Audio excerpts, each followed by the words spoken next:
In realms long forgotten, there are tales of the Forest Kingdom, a place of honour and chivalry, known to some as the Land of the Purple Dragon, but known to all as Cormyr. Hi, I'm Tilda, and I'm playing Hiram, a half-orc paladin. Hi, my name's Carl. I'm playing Catcher Donahue, human bard. Hi, I'm Julia, and I'm playing Badger, a forest gnome monk. Hi, my name is Anton, and I play Balthazar, a Warforged Cleric of Azuth. Hi, my name is Al, and I'm playing Slate, a changeling druid. Hi, I'm Matt, and I'm playing Zumbo, who is a halfling rogue/warlock. And my name is Dan. I shall be the dungeon master on this adventure.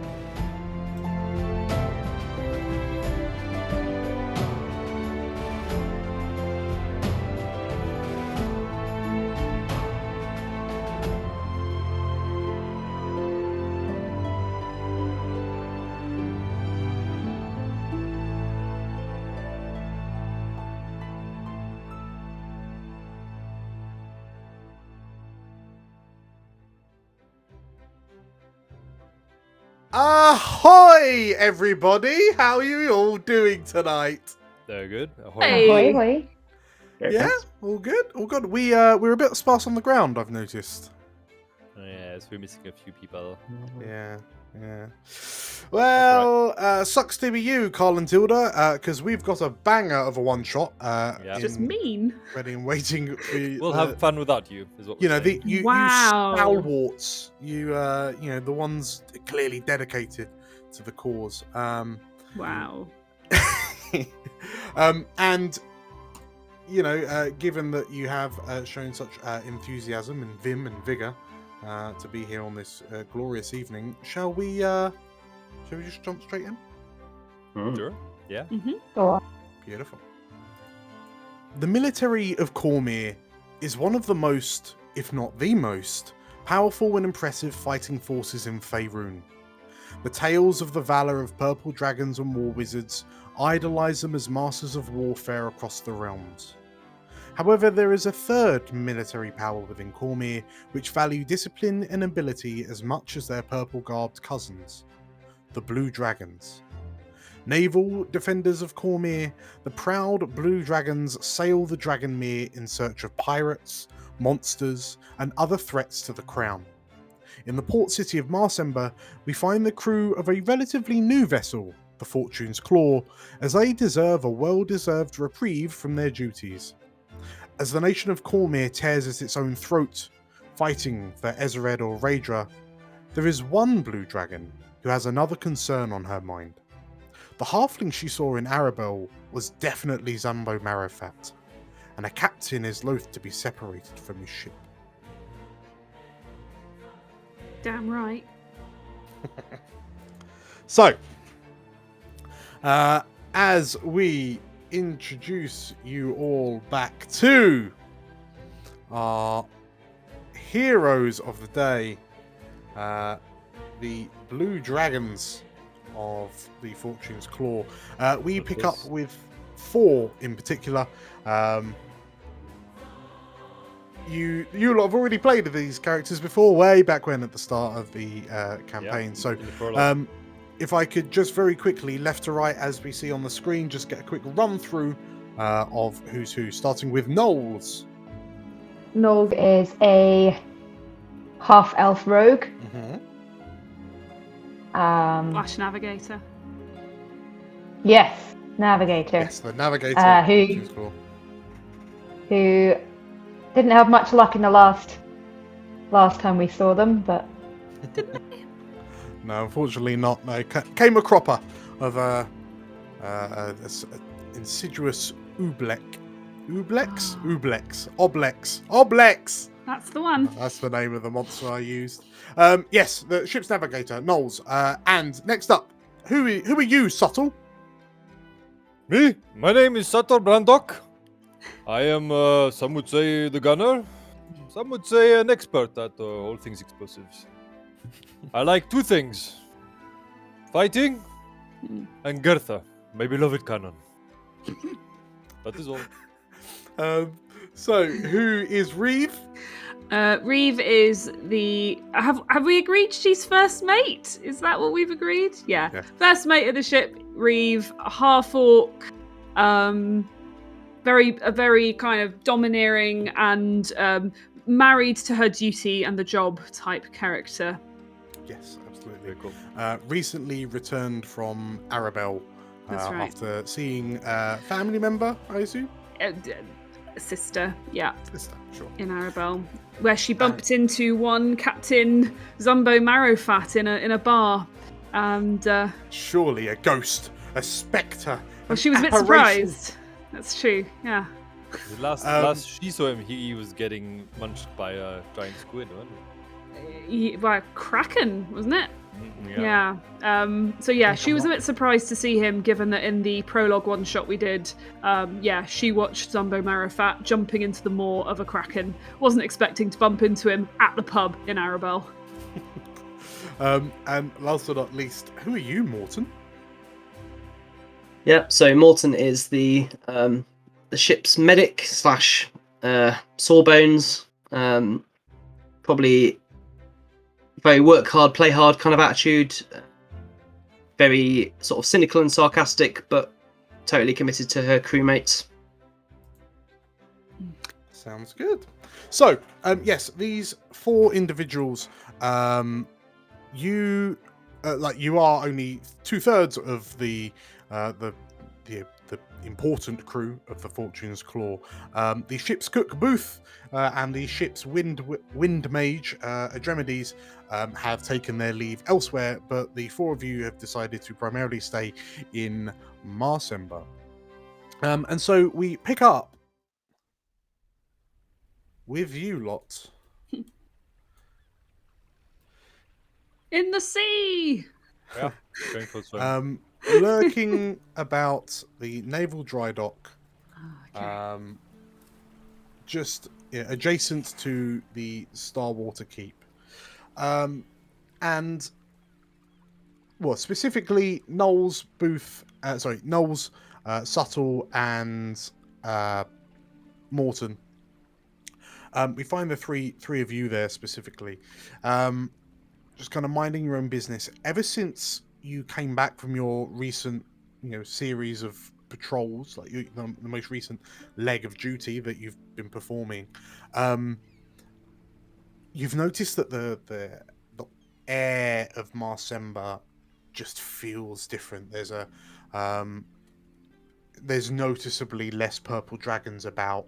You get the feeling that the Marsember Watch, the villains and crooks, all of them, they've really kind of become a lot more boisterous and confident now that they feel that they pretty much have the run of the town. And since you last, kind of left for port, like the stories you're hearing of this infighting between Raedra and Ezra just seems to be getting worse and worse each time you come back to dock. But yeah, as you kind of tend to yourselves, we find, I can only assume, subtle Brandok polishing Gertha to keep her lustrous sheen. We find we find Morton probably knife juggling, knowing Morton, and turning the air blue around her with her fruity words. And Knowles striding over, smoothing out the wrinkles, the creases on her skirt, because she won't have time to go home before it. But there is a date going on, because what you've discovered, there are newsboys that have run around. You've heard the word on the street that there is actually a festival of some sort, some big party happening at the Master Merfolk this evening. And as authoritative members of Cormyr's military, being Blue Dragons, you have been cordially invited.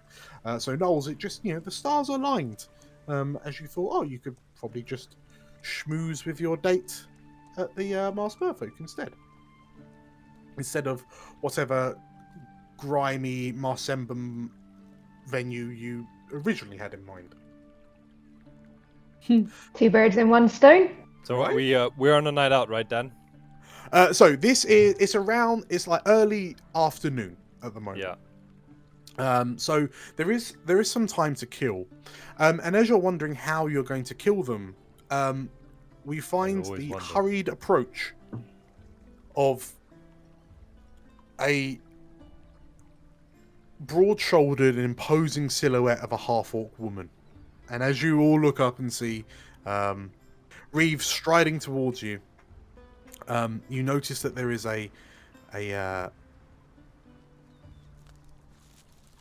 there's a look of kind of frustration, concern on Reeve's face. Hello, Reeve. Hello. Dan, would Reeve have just come back from Arabelle at this point? Or has she been back for a while? Truthfully, probably only recently would have arrived back. So is this the first time seeing of my crewmates I think it since would getting have back? been. Yes, yeah. All right. Because that fateful night would have been, I think, canonically about a week ago. And with slow travel and visiting a few spots on the way, it probably took you about a week to get back. Okay. Yeah. I'll greet my crewmates and get pretty much straight to the point. You'll never guess who I met in Arabelle. Did you I'm in Arabelle? It was you're not going to believe it. It was that slippery little barnacle of a Captain Zumbo Marrowfat, who we last saw sinking into the bottom of the ocean in the belly of a kraken. That's a neat trick. How do you manage that? I don't know. He was sitting having a drink at the pub, the slippery little shit. Are you definitely sure it was him? Yeah, how many drinks had you had, Reeve? Irrelevant. No, I think it's definitely him. I'd recognise him anywhere, although he had considerably more scars, and he had a wooden leg, which I'm pretty sure he didn't have last time we saw him. So clearly, the Kraken gave as good as it got, but somehow he's back. And for my money, he'll be coming back for that. And she points across the shipyard. And sure enough, Reeve points to the miserable shipwreck that the Fortune's Claw managed to kind of gather together and tow back to port. Because that vessel was originally a chartered ship of the line before it was borrowed by the valiant Captain Marrowfat. Unfortunately, it is also the victim of a Kraken attack, so there are bits of it. Many of the timbers are broken. The mast is gone. It would sink the moment it touches water. But with a bit of patchwork over the past few weeks, it is now a serviceable training ground for new blue dragons. It's sure as eggs is eggs that he's gonna come back for that ship, and we need to be ready for him. Reeve, it's not possible. If you get eaten by a kraken, you are gone forever. This is Not what possible. I thought, Well, and yes. yet he must have some tricks up his sleeve. We need to be careful. I mean- He's a sly one. Do you think he's, really alive? Because, I've never heard of anyone surviving a Kraken attack and actually, being eaten. But he was eaten, wasn't he? Well, It looked That's what pretty it- eaten. that's what it looked like. But I'm telling you, I stood toe to toe, belly button to eye level with that nasty man. and I would know At him least what he anywhere. did. I'd know him anywhere. So we go back to Arabelle and we find him. No, Well, what if he comes here? I So fear he's got not. He eluded me in Arabelle, but the fact is we've got his ship, so we can lay a trap for him. What did he allude to? Never mind. It's okay. Okay. Sorry, boss. Are we're not meant to be on short leave here. I just feel like Now this sounds a bit much like work, to be honest. Now, come on now. Listen, my wonderful, brave crew. Come on, just think how good this is going to look with the captain. If on shore leave, we pull off this, we trap the nasty, rubbishy, slightly legendary Captain Zumbo Marrowfat. Just think, if we can pull that off, maybe we'll get a load more shore leave. You never know. I don't want more shore leave. I want to get back on the job, but you guys could have a bit more, maybe. Yeah, I could like shore leave. Yeah. Could have some more. How's that going to fit in with Knowles' date? And Of course. how's that going to fit in with us following around Knowles on a date? And I mean, We'll we'll dating. well, yes. Who? What's this about a date, Knowles? Well, what I've done is, because, we were all hanging out anyway, and I thought, they could just come along with us. And, this is going to be great. You're going to love this one. Right. There is a big festival taking place tonight, and any blue dragons go free. Free. Free. I've heard there's free drinks. It's, booze, babes. I don't really, we don't need the babes, but the booze is there, and it's free for any blue dragons. I mean, to be honest, after the horrific, terrible trip we had, we did have a bad trip. We probably deserve this, probably more than anyone else on the whole squad at the moment. yeah, and Marrowfat might turn up there. You never know. Worth checking, isn't it? I mean, it does seem like the sort of place that you'd go. Apparently, it's not just for the Blue Dragons. It's all the hoity-toity elites of Marsember. So I thought I'd just tie that in with my date as well, because, free and fancy. So, free booze and babes, you say? Yes. I mean, babes for those who want them, but I think I'm more there for the boobs. Look, boobs.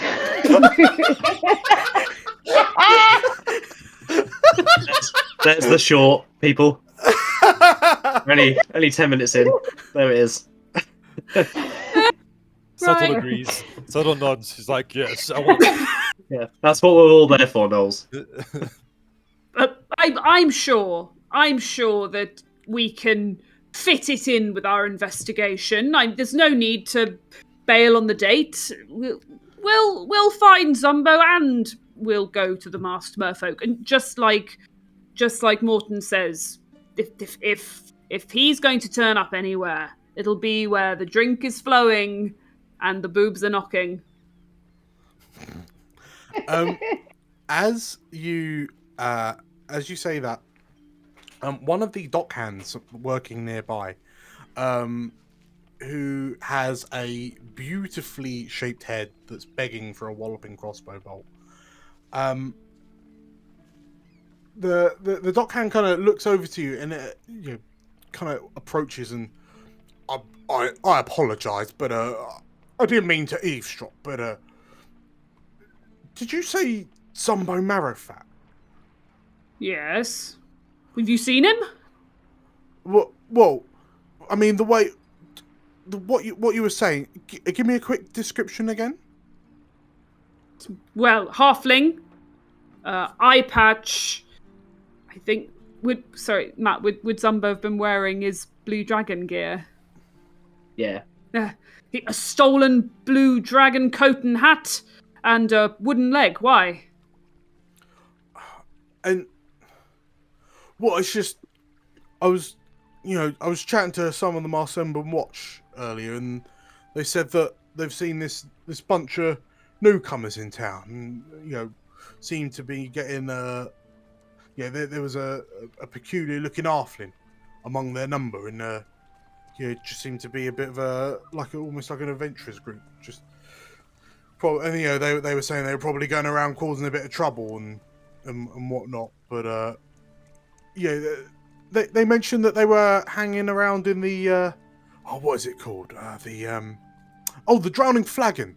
Yeah, they were last seen in the Drowning Flagon. So I don't know. Maybe if you're a fan of this Zumbo Marrowfat, maybe you should go say hello. See if you can catch him while he's there. We're not fans of Zumbo Marrowfat. He must be brought to justice. Oh, I apologise. Well, I mean, you might want to take a few extra hands in, because what they were saying is that this halfling had some like company. There was this tiny pugilist.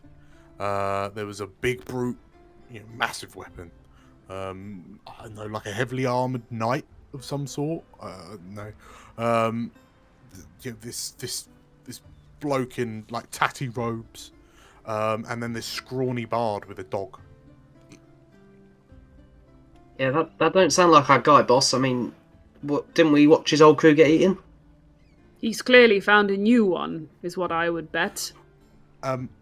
As the Dockhand says it, Reeve, you think back to that night in Arabelle, and you remember. Well, the only noteworthy description is that you remember that Zumbo was hanging around with that bard girl. She had a dog. Dog was on its side, puking, but she had a dog. Yeah. Okay. Yeah, I think that's our man. And he's here, in Marsember. This is our chance! Come on, people! Who's with me? Let's get him! Okay. If you say so, Reeve. We'll have it done in an hour or so, then we can go to Marsember Fest.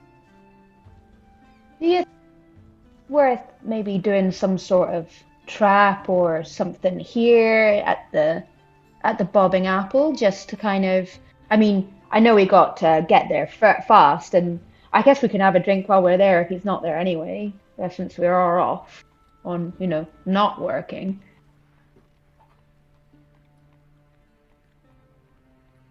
Reeve set it up so that one of the recruits who's training on the Bobbing Apple, if they see a group that matches the description in the dockyard, they'll send us some kind of message immediately. Like, I don't know if any of them can send a magical message or send a runner or something like that. You'll have runners, yeah, for sure. Yeah, okay, or like, so I'm...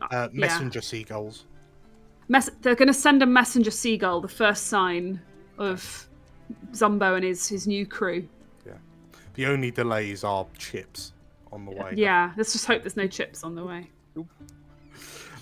Cool. So, Reeve, with this information in mind, are you gathering your crew and barging over to the Drowning Flagon? I'm gonna consult my crew for ideas. So option one, we stride straight into the Drowning Flagon and demand to find him. Any other suggestions? Shoot. Subtle? Shoot first, ask questions later. It's about the level I expected. Thank you, Subtle. Always appreciated. You're welcome. Morton, Welcome, Knowles. Hi, could we just... I just want to go back to the part where we're on holiday, Reeve, and not getting paid for this. I don't know if we can just leave it with the Marsember Watch. It's called extra credit. It's called extra credit, Morton. Will that translate to extra money, Reeve? I will make sure it does. I'm very persuasive. The captain likes me. I will do what I have to do. I guess, shall we go to the Drowning Flagon? Seems like a good place to start, doesn't it? Sure. Yeah, alright then. Alright. But if he's not there, we go to the party. Fine. We can ask around at the party. So, the four of you, some of you more begrudgingly than others, begin to work your way across Marsember towards the Drowning Flagon, and as the two purple dragons at the gates to kind of the docks and Starwater Keep, they give you a well, actually, purple dragons, they give you a sneer. Oh. Like a them and us kind of, oh, look at you. And yeah, there's a bit of a West Side Story plop as the two, you pass between them. Can I like bump past one a bit and do say, "Oh, sorry, friend," and then put a kick me sign pinned onto the back? Absolutely. You've just got those with you. Yeah, gotta keep them Just on you. ready for the purple dragons. For the date. Subtle just nonchalantly points the cannon at them whilst he's carrying it. Just in their general vicinity, just to make them anxious. One of the purple dragons. Shouldn't that be on one of the? And like he's looking at the ships, but as you wander into the streets with a portable cannon, and he's probably got like a cigar or a cigarette, just like in his mouth, just in front of the fuse where the cannon lights up. Absolutely, amazing. So yeah, as you exit out, it is quite clear that so now you're in kind of the city of Marsember proper. It's noticeable that the Marsember Watch are kind of the ones in charge, because you can Reeve, you can almost feel the crime happening around you. It sticks to you like thick treacly oil. But as you cross the bridge to the south, go past the Barrelstone Inn, head southwest, and then cross the other bridge to the Drowning Flagon. There in front of you, it stands on its own little sandy kind of reclaimed island. This 3-story building in front of you, decorated the same as the other buildings. White stucco walls, slate roof, hanging a sign hanging proudly above the door, showing what appears to be like a flagon half submerged in water. And at this point that there's only one way off the island. Well, only 2 ways off the island, and only one of them keeps you dry. So yeah, Zumbo Marrowfat in this, he's got nowhere to hide. Ooh. Well, I mean, I guess there could be back doors that, when we go in, they could slip out the back or something. So we should be aware of that. Yeah. I don't know if I'd send one of you lot, I don't know, in through the back. We could do 2 in the front, 2 in the back, maybe.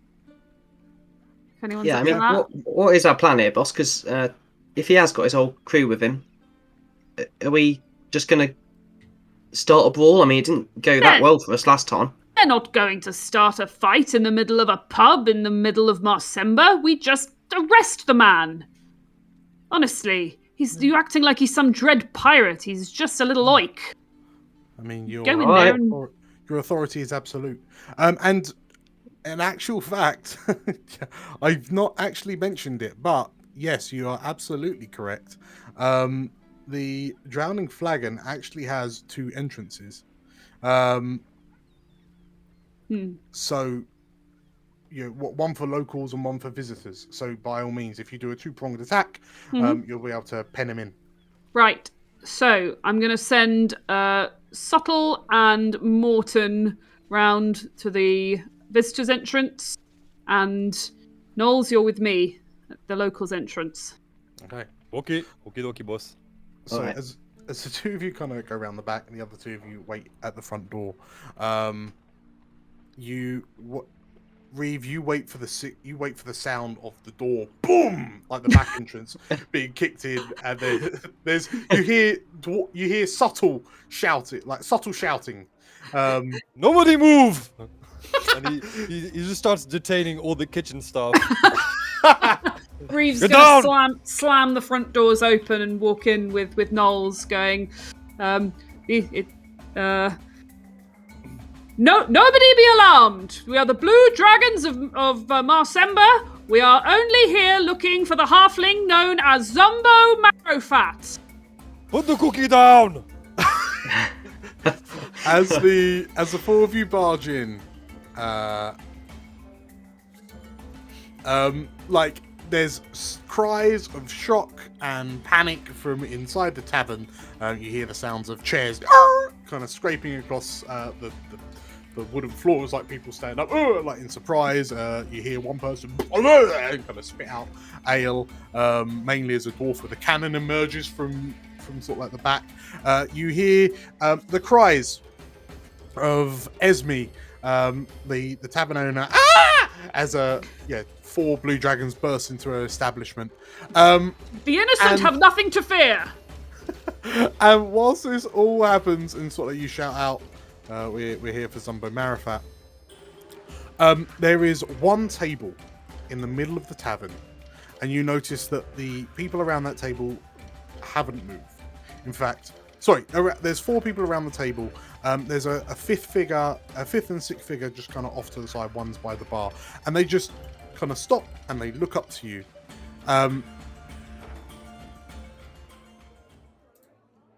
And one of them. Oh no! And one of them says, a halfling. A halfling sits there and says, "How do you know Zumbo Marrowfat?" He is a criminal, and we are here to arrest him. Do you have information that could serve the law?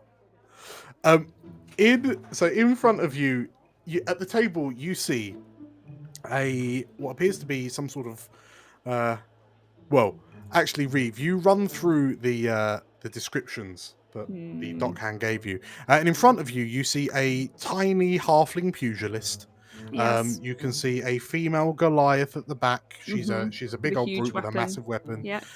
You can see a what appears to be a dwarf in extremely heavy armor, perhaps a knight of some sort. Heavily armored knight. Yeah. You can see this kind of figure off in the background in tatty black robes. Yes. And there's this scrawny half drow bard with what appears to be a blink dog. These were our people. We found them. And they look to you, and the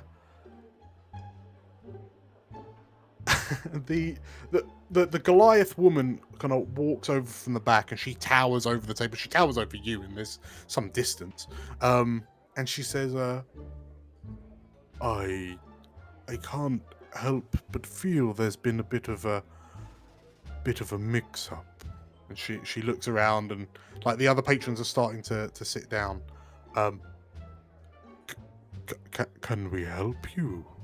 You certainly can. You can tell me the whereabouts of Zumbo Marrowfat. Where is he right now?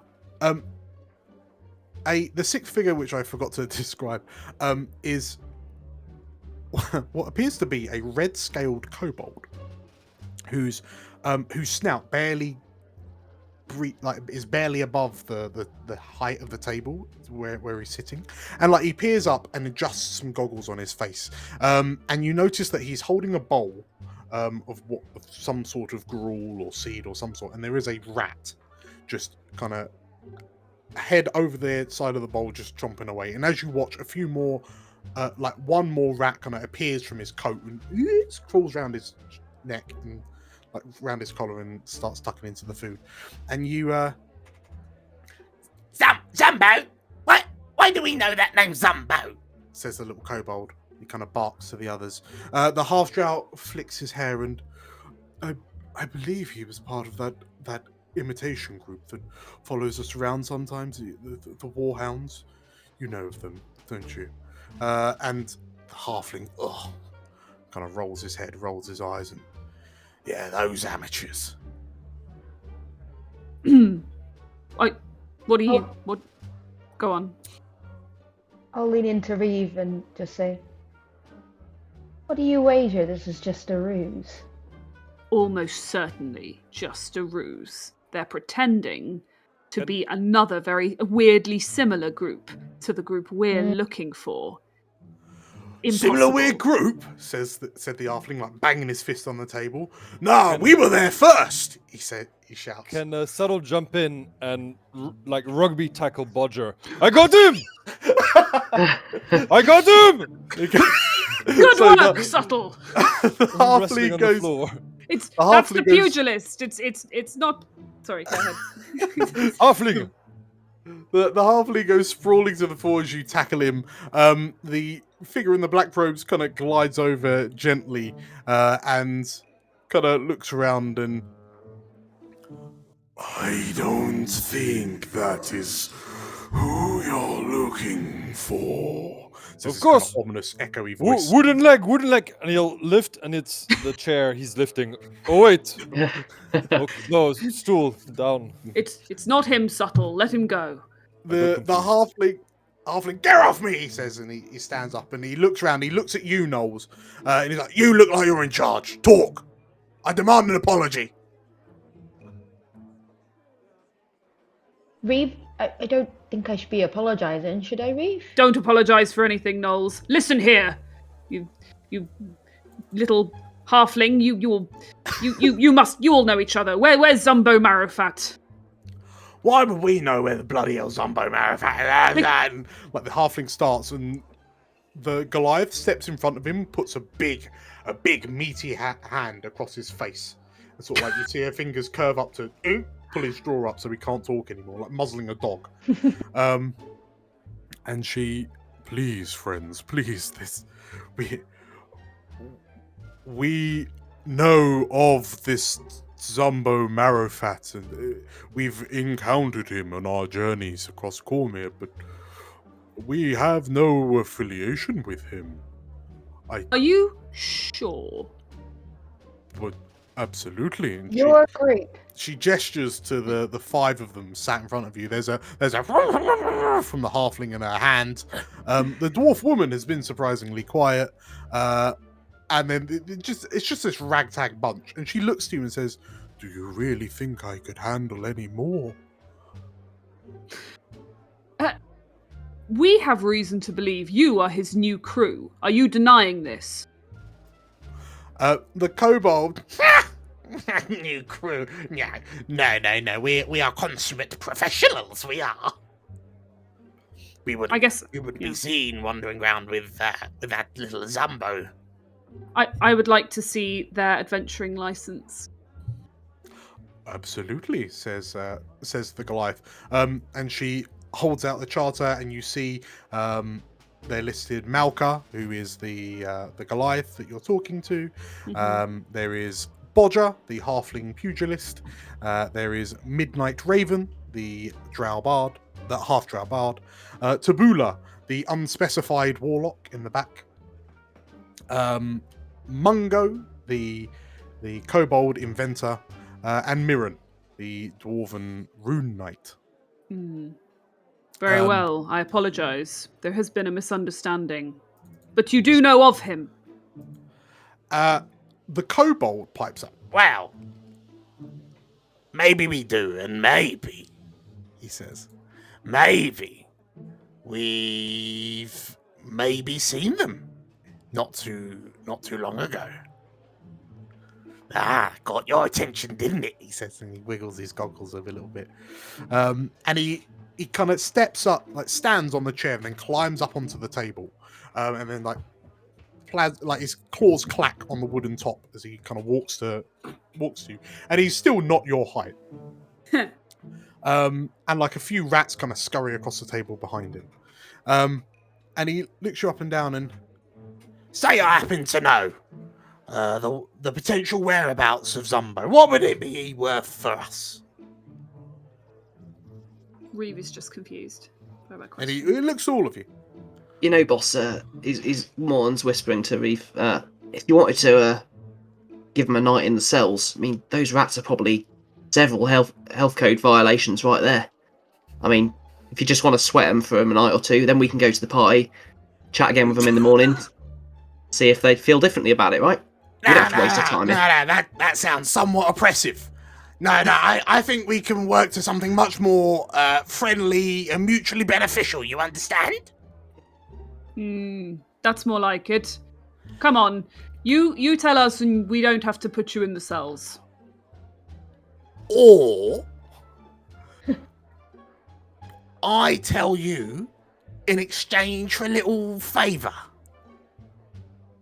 A favour? And Reeve crosses her arms. In so much that you kind of have to do the favour for us first in order for us to help you. Reeve just kind of looks at the others as if to say, are you hearing this? Would this be a favour we can do in the next half an hour? Absolutely.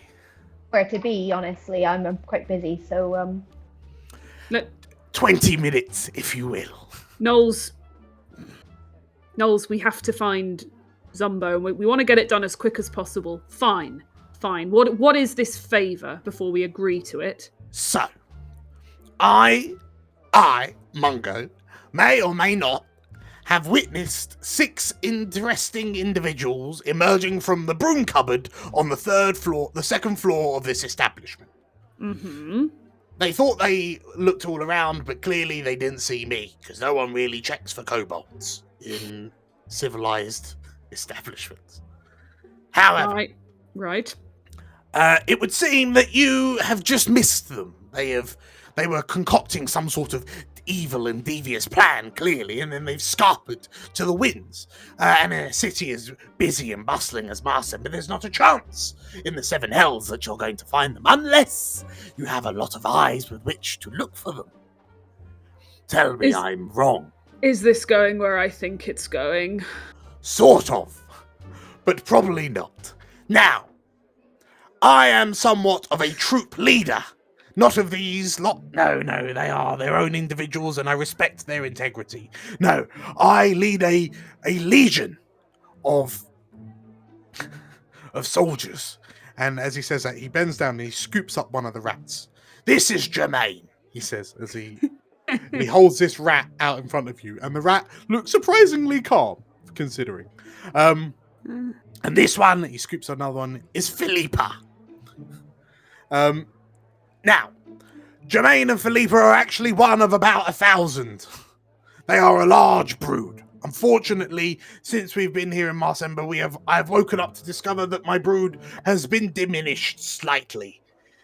And now all I have left is Jermaine and Philippa. But if we were to be able to find Jermaine and Philippa's mothers, brothers, sisters, and cousins, then I can instruct them to move throughout the city and look for this Zumbo for you. How does that sound? Are you saying you have misplaced 998 rats? Give or take a few hundred.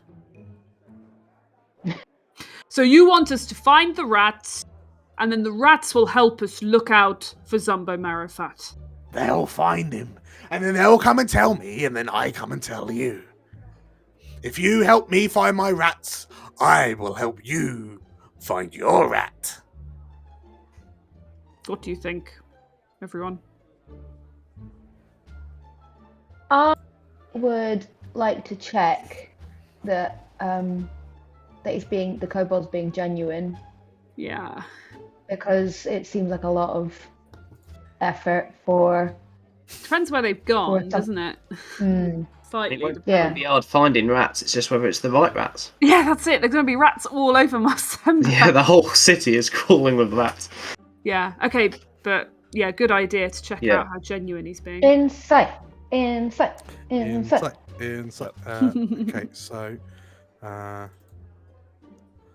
if I could have a insight. In fact, you know what? Let's just do. I'll do an open call to anyone who wants to insight this little knoll. It's only a 9 for Reeve. Renault doesn't seem to have rolled for me. Sorry, Dan. Subtle's at the bar drinking. Okey-dokey. So, it doesn't seem to have rolled for you. How interesting. Let me roll that for you. Oh, very good. 23. You can make all my rolls from now on. I'll just go sit over there. So it's hard to read the facial expressions of a small, almost dog-like lizard creature who's about 3 foot tall at most. Especially when he's got this like shit-eating grin and a pair of goggles, like opaque goggles hiding his eyes. However, Morton, as you kind of scan the other 5 adventurers, and you saw the paper, you understand that these adventurers are part of a company called War Dogs Inc. Like the looks they're giving each other imply that this kobold isn't fibbing. Like they're all kind of rolling their eyes because it's effectively like, oh god, what's he getting us into? But you don't see any kind of shiftiness among them. You saw the half-drow visibly flinch at the thought of all of the rats that normally follow this kobold. Even the cocky halfling hasn't piped up, although he's still kind of he's still muzzled by the Goliath, to be fair, but he's stopped fidgeting. So you just got to get the feeling from the rest of them, if nothing else, that this kobold is actually being dead to rights truthful. If anything, it seems like there might be some sort of rivalry between the War Dogs and this War Hounds, whoever they are. I'll probably feed that back, I guess, and maybe say, yeah, as much as I hate to say it, boss, it seems like he's on the level. I don't know whether... Like, he's clearly not a big fan of this Zumbo. Why don't we just offer him a reward for capturing him, and we can leave him to it. Maybe they'll kill each other off. Now, Morton, it sounds like you're trying to shirk your duty. I wouldn't dream of it. You know what I always say? Those who shirk their duty shirk their promise and opportunity. You do always say that, Reeve, yeah. I say it a lot, yes. A lot, yeah. Now, you look like a woman of promise and opportunity to me, Morton. Do I? Always do. Come on. Let's have I no feel more like of this. a woman that wants to get drunk, Reeve. We're going to find some rats, and we're going to go to a party. You understand? Yeah, alright. Find some rats, arrest a pirate, and then go to a party. Well, we're going to go to the party while the rats find the pirate, and we're going to look out for the pirate at the party, and then when we get the message that they've found the scoundrel, then we will arrest him. That makes considerable So I'm going to leave instructions with Mungo that, well, first of all, we're going to find out more about where to find these rats, and then the instruction will be, once we've found the rats and returned them, we're going to go to the Marsember folk, and any messages can be directed to us there. Because we are technically on shore leave. Like, Mungo looks to you and... What? Wait, what do you mean? We're coming with you. Oh, that wasn't the deal at all. What? Yeah, we're going to come with you. I mean, I'm sure that you are all valuable individuals in yourselves, but I think you underestimate just how important these rats are to me. And I need these 5 for protection, you understand? Fine. Okay. Let's go then, quick. So, the 4 of you, the 6 of us, and Jermaine and Philippa. We're all going to be one big happy team. Reeve is a big believer in cooperation. It's on her character sheet, so... Knowles and Subtle, what are you making of this? Like, Subtle first, what are you making of this? So I was at the bar drinking. Good point. Well made. Knowles, what do you think of this motley crew? Well, I think that Knowles would think we want to get it done as quick as possible, so the more the merrier. Also, I will not be touching any rats in my nice new skirt. I do not want to get it dirty. Whilst I am trying to save on a nice date, it is going to be a nice date, and I don't want to look bad for the nice date. So, yeah, the quicker the better, and the more the merrier. The half-drow at the table flicks his hair and, my dear, your physical presence is so divine. You should have a seat on the pantheon, the pantheon of the gods upon Mount Elysia.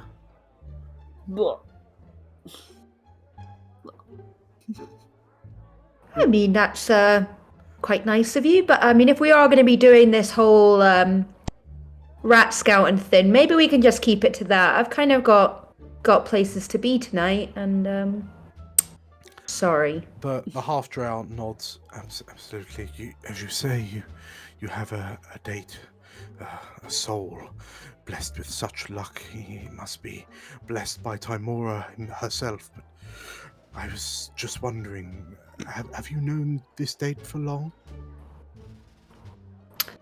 Well, yeah, we caught eyes on the across the harbour one day, and would you say it's boom, a single note on the heart? Would you say it's serious? I actually, well, I don't know why I'm telling you, but actually, I was close to leaving for them, but the sea always calls you back, they say. The sea is the world's greatest mistress. Absolutely. Perhaps you've just yet to meet someone who can summon you back. Can I at least kill this guy, boss? It's fine. It's fine with me. The dwarf woman, who has yet to say nothing, because Dan is terrified about doing her accent again, gently puts a hand on the heart to stop Midnight Raven playing any more notes. And yeah, the little kobold kind of turns to the rest of the war dogs and, "Are you coming or what?" he says, and he turns back to you and, "Let's go," he says, and he, "Oh, excuse me," and he walks to the edge of the table and he gently lowers himself down onto the seat, and then kind of gently lowers himself from the seat onto the floor, and then he looks back up to you. "Let's go," he says. Off we go. And yeah, his nails, his claws again clack on the floor as he leads you out. I'm thinking of that scene in Jurassic Park in the kitchen where you see the feet of the velociraptors with their claws being clack, clack, clack. Subtle leaves with like 6 cup mugs of ale in his arms. Yes. "I'm coming! Don't worry. I'm alright." Absolutely. So as you emerge and you head out of the drowning flagon, and you watch as this curious little kobold puts the 2 rats he's got on the floor, gives them a bit of kibble each, and he says, "Go on, find them," he says. And these 2 rats kind of look, they wiggle their noses, and then they kind of scoot off and start like running away. And then the kobold Mungo looks up to you and, "Keep up," he says, and like with wet, almost like slappy feet, you just see him as he chases after these rats as they go scurrying off into the city. Yeah. And as you follow him at pace, you end up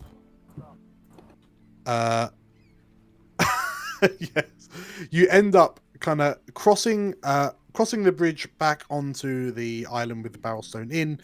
You then keep on going northwest, crossing another bridge onto the mainland, which is kind of odd, but it's, maybe it's a bit weird for sailors to be on solid ground. But you notice that the buildings are a lot more impressive looking, and there's a lot more kind of the class of citizen that you're passing increases dramatically, and you know this because you hear "Ah!" as these rats and a kobold kind of just start running between the packs of noble women and merchants.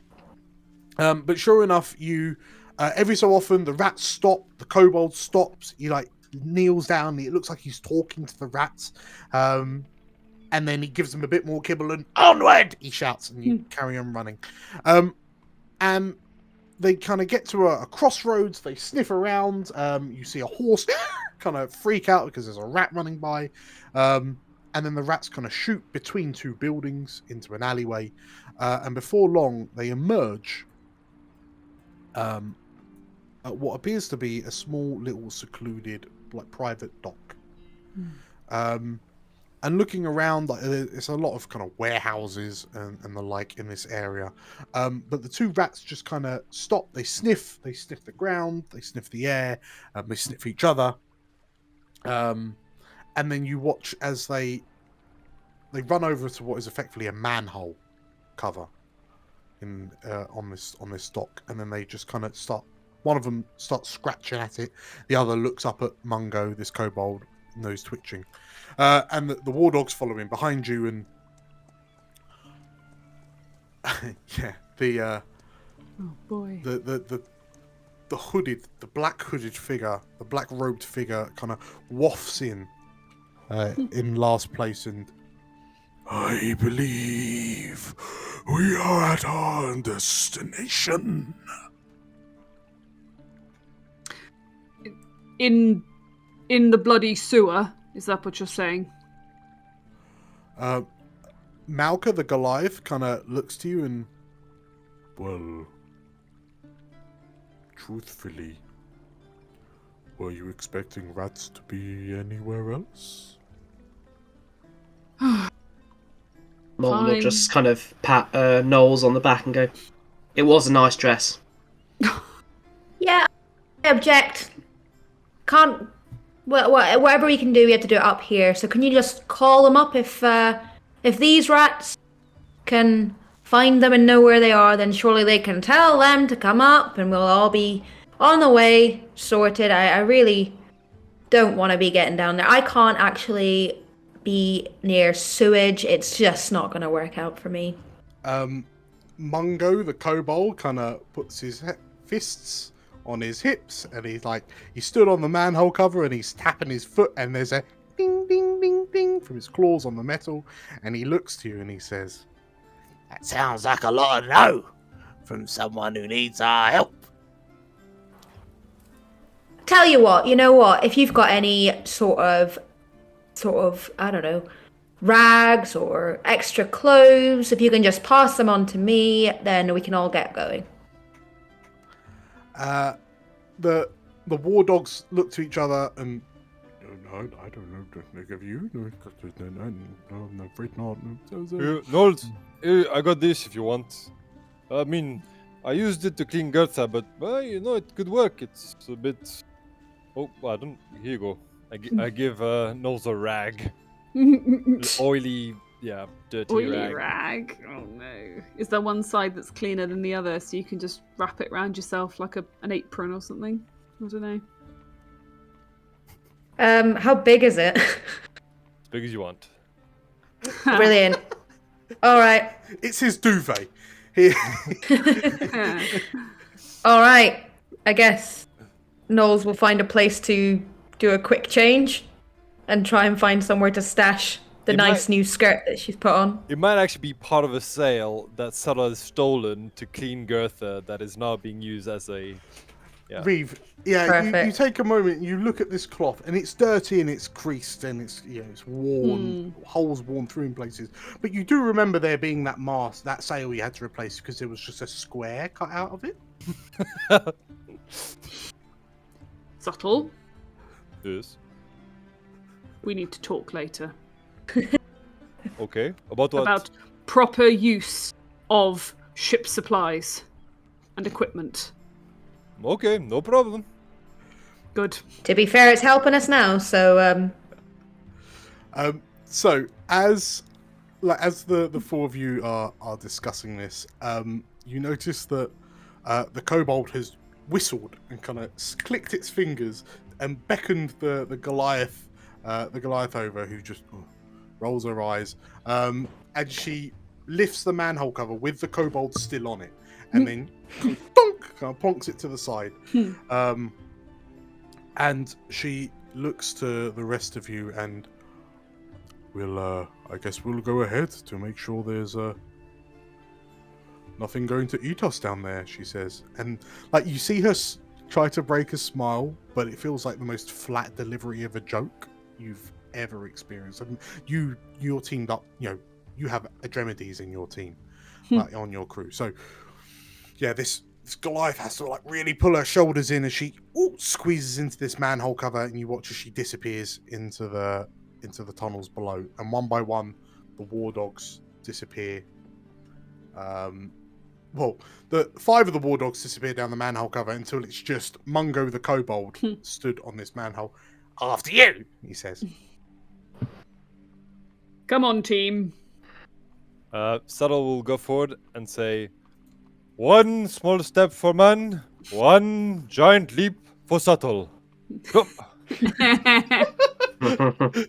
Okay, so you hear there's a panicked cry as Subtle didn't wait long enough for the person on the ladder to finish climbing down.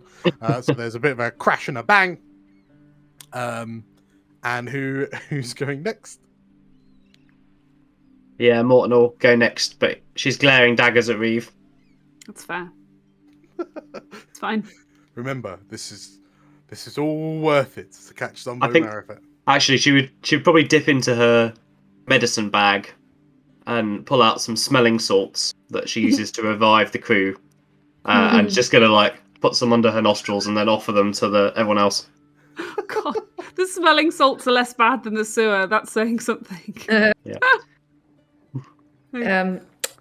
I think Knowles will take that and then just look at Reeve expectantly, just trying to see if there's any kind of opportunity to get out of this. No. Fine! Alright.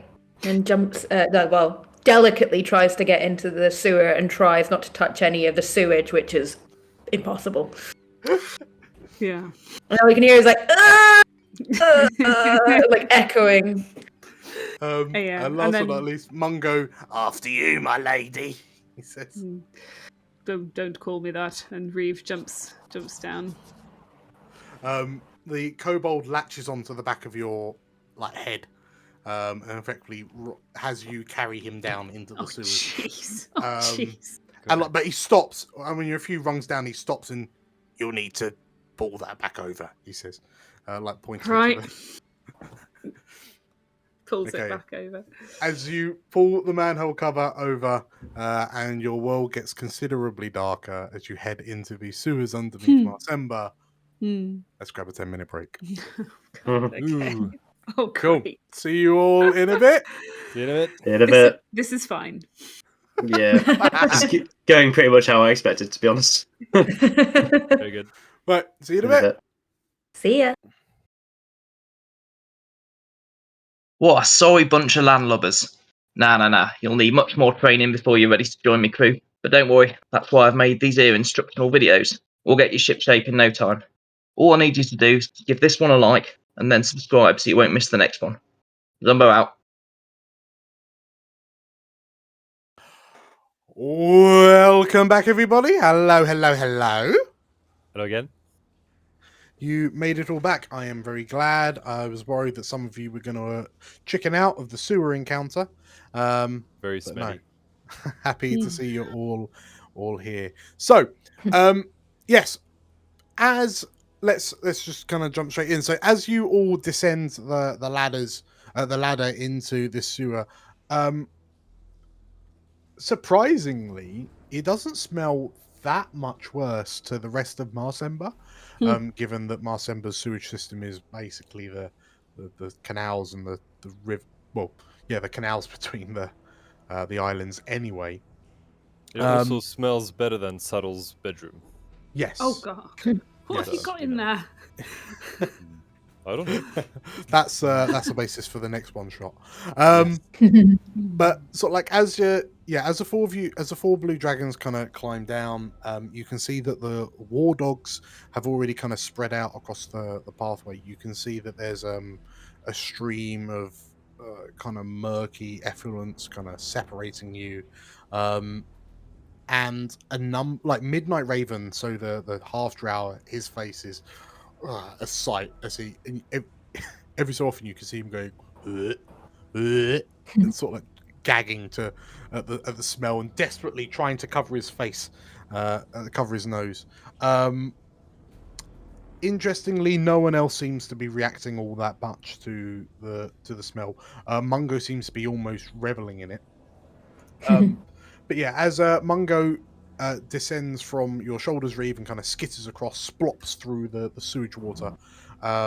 You see him he holds his arms out, and 2 rats come out of the ends of his sleeves as he deploys Jermaine and Philippa, and they just kind of skit around. They sniff about. You see one of them kind of run off, find a patch of something on the floor, and nibble at it a little bit, and then the 2 of them kind of skitter off, and yeah, the war dogs kind of look to the 4 of you expectantly, and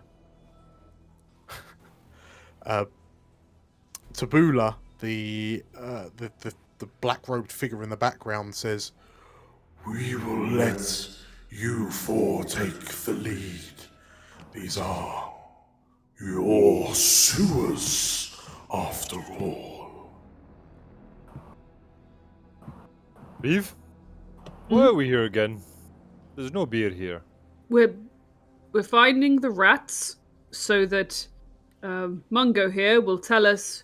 Well, we'll get the rats to find Zumbo, and then we find Zumbo.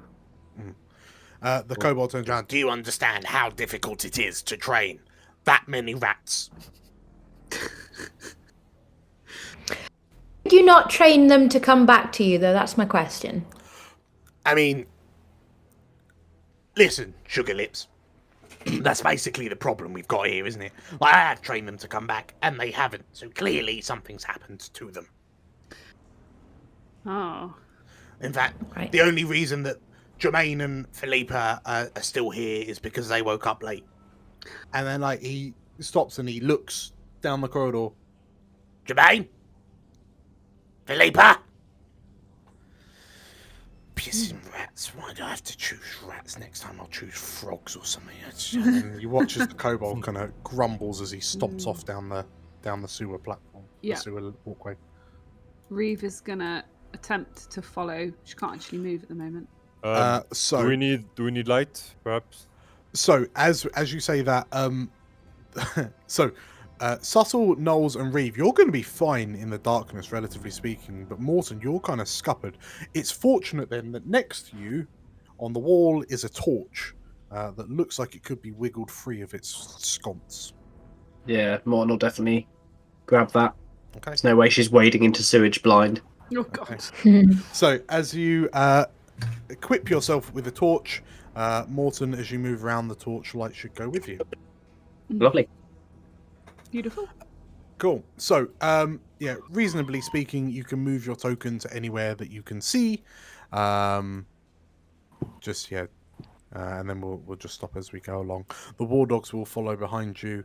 Subtle Brandok lets off 3 quick succession shots from his cannon. MacLeod!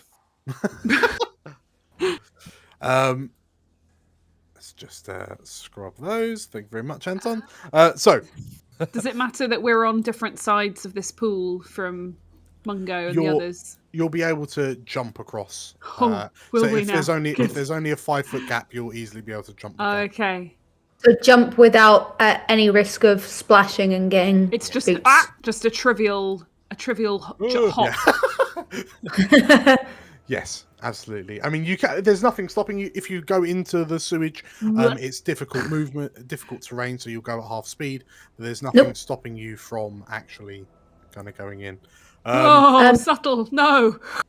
Can I check? Is there any sort of sounds that are very obvious of any rat broods or anything like that? Rat kings or anything like that? Yeah. So Knowles, as you get to where you are, you notice that there are pipes.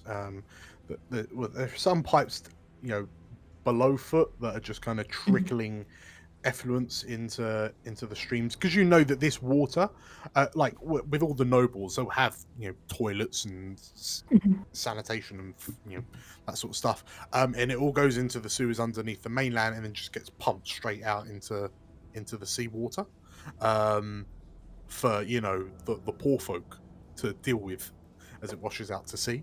But as you as you go, you can see there are also a few like overhead pipes. Perhaps this is more like drinking water or some such. You notice that the pipe ahead of you does have a number of kind of rats just kind of scurrying about. You see them, like their eyes, their little red eyes twinkle in the torchlight from well, actually, where's Morton gone? Yeah, as Morton walks around, you can see their eyes twinkling at you in the dark. And then I'll just point up to Mungo and go, up to the pipes and go, there they are, sorted, let's go. Mungo, you see him, like he's peering at them, and he like lifts his goggles up, he puts them back down. He then gets a second pair of goggles, puts those over the top of his first, and they appear to be slightly smaller. And no, that's not them. No, look at them, hoodlums, ruffians. Sorry, I've seen plenty of rat in my time from, many years on the waves, but I'm not really sure I know what the difference is between these rats and rats are over there and your rats are over here. As you say that, the half-drow kind of steps to the opposite side of the stream to you, and he offers a handout to you. And, my lady, I would happily get to know some rats with you together if you wish. You'd care to join me? Knowles is gonna walk and just, I think I heard something over here, and I was just gonna go walking. Yes. Look after her, Malka. Look after her. Her sweet, delicate body. Oh, Jesus. And Malka looks to you and, are you all right? Does he always like that? Do we, is there ways of, So watching the 4 war dogs on the other side just kind of wandering off, Malka watches them go. She turns back to you and slow nods. If he wasn't so useful in a scrap, and she shrugs her shoulders. And this way, I think there's a crossing up ahead. Oh, great. Why are you shooting your gun? Make noise! Oh, sorry, make light! I think we're gonna. So, where is it? Where is it? You guys are heading? You heading south or off to the west, where we are? Well, Malka kind of hurries along. The rest of the war dogs are also hurrying along. As you kind of get to where you are, Malka, Knowles, you can see that there's a tunnel that runs south. And sort of like below, on the other side of the pipe that runs overhead, and you can see a single rat kind of watching you from up top. You can see what appears to be a boat, like a small rowboat, just kind of moored up. Malka points it out to you, and this is peculiar, she says. Hey, baby, Zumbo's down here.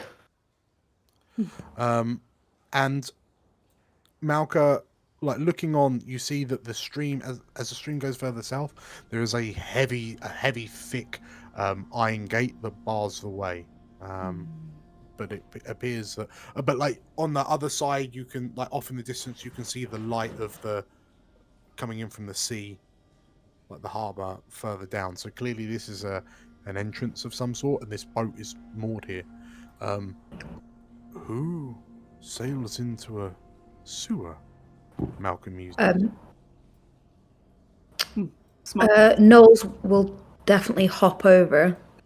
Splop, splop, and splop goes Brandock. And and investigate the boat.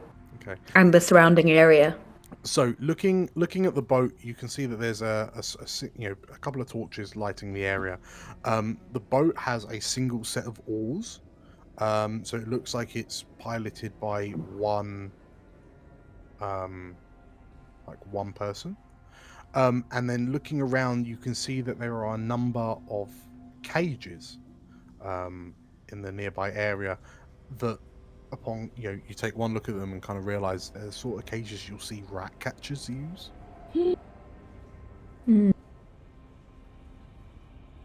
Well, not rat. Well, I suppose they're just cages, like small cages for small animals. that would fit rats in, basically. Yes. Hmm. But otherwise, there's not all that much else around. It's primarily the boat and a couple of these cages. Only a few, like 2 at most. And can I just ask, is the boat all sturdy, seaworthy, usable? Yeah, the boat itself looks like it's in surprisingly good condition. And it's good size for a half elf. Yes. Well, yeah. Looks like a standard medium-sized humanoid would fit in this. It's just a boat for one. It's almost like a single rowboat. Well, as the ship's navigator, I guess this is probably quite a good thing for me to have. I'll get in and I can tell you where to go. You notice that the ship is padlocked to the post.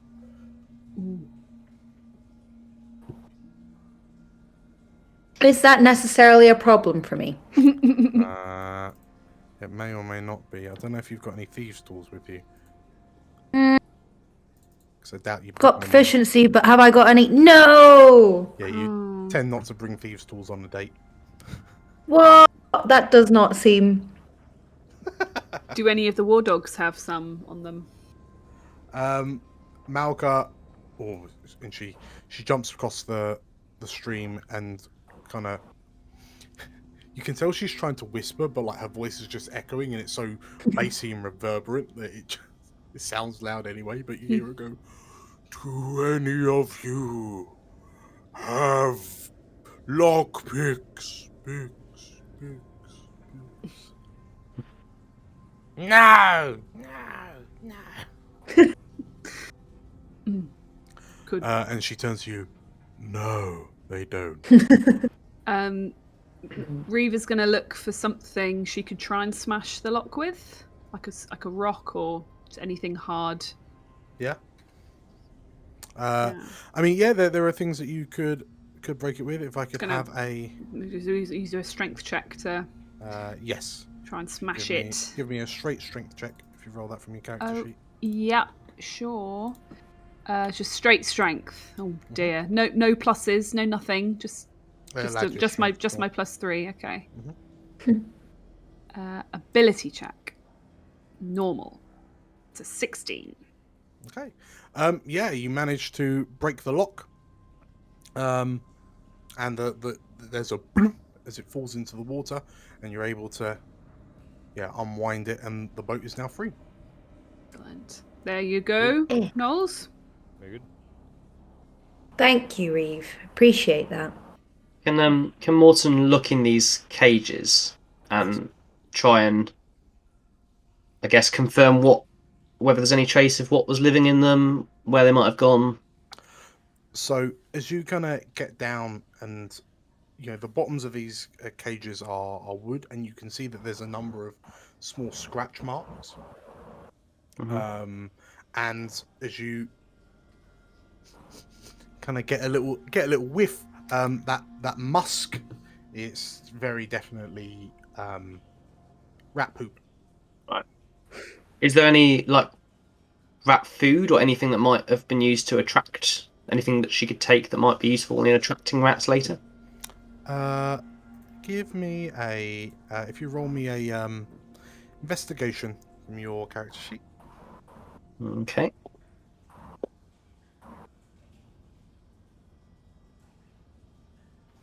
Okay, with an 8, unfortunately not. No, you have a little look. It seems like these cages are like spares, or I mean, you kind of get the feeling that there will be some sort of bait or kibble or whatever, but perhaps it's elsewhere. Doesn't look like there's anything here, boss. So as you say that, there's a splooshing as Brandok is doing laps in the sewage to the north. But the war dogs have continued on, and as they kind of get a bit further up, Brandok, as you join them, the black-robed figure stops and What's that up there? He says. And as Malka kind of joins you all, like Mungo, you see. Sorry, Tabula's on the other side. Yeah, Tabula takes a few more steps. And as Malka catches up, the figure Tabula turns and there's a door on the other side. Where? I can't see it. And sure enough, as the warhounds all shuffle along, you see there is a door. Morton, you've just passed it. Oop. Oh, there is one there. Yeah, right. So, right yeah, Brendan's too short, he can't see above. In your immediate vicinity, so you see that there's a door on the southern wall. You see that there's a tunnel that goes off to the north, and you can hear the sounds of like much louder sounds, much more echoey, reverberant sounds of water dripping onto a watery surface. You can see that there are peculiar kind of there's peculiar vegetation on the corner up ahead of you that is glowing ever so slightly. It's slightly fluorescent. But you can also see that near this door there are more rats on like skittering around. They kind of run away as you bring the torchlight with you, Morton. And you can also see there's a number of crates stacked up against the wall next to this door.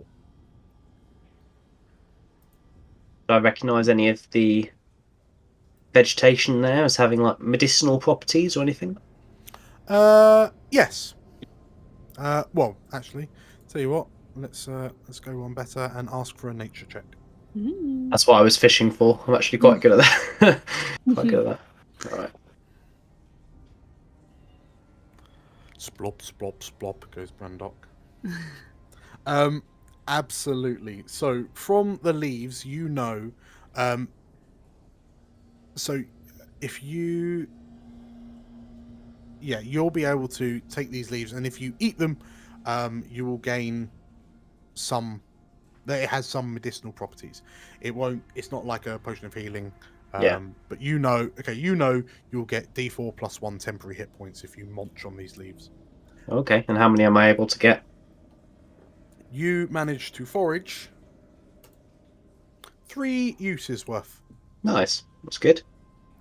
So you can also, if you're using them, you can, with your first aid skill, you can apply them to other people as well. It's penicillin. It's basically penicillin. Yeah, it's mold. It's glowing mold. Eat it. Nice. Yeah. It's good for you. I might not make people eat it now. I might save that for later. So the where are my other? I've lost a war dog. Oh. Bodger's up near the entrance. Oh, is he? Silly Bodger. Silly Bodger. Okay, so the six warhounds gonna look to you four, and they look at the door expectantly.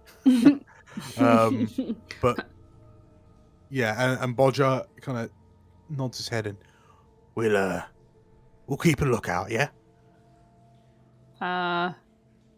Subtle. You know what to do. Morton's going to back away from the door real fast. Comes running in. I don't mean shoot it. I mean kick Let's it go! in and be ready to shoot. Pause for 1 second. Yeah. Pausing. I just realised. There we go. That's better. Right.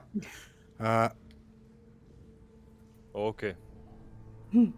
Shoot and be ready to kick. No. Yeah. No. Oh. Okay. So there is a boom as Brandok fires the gun.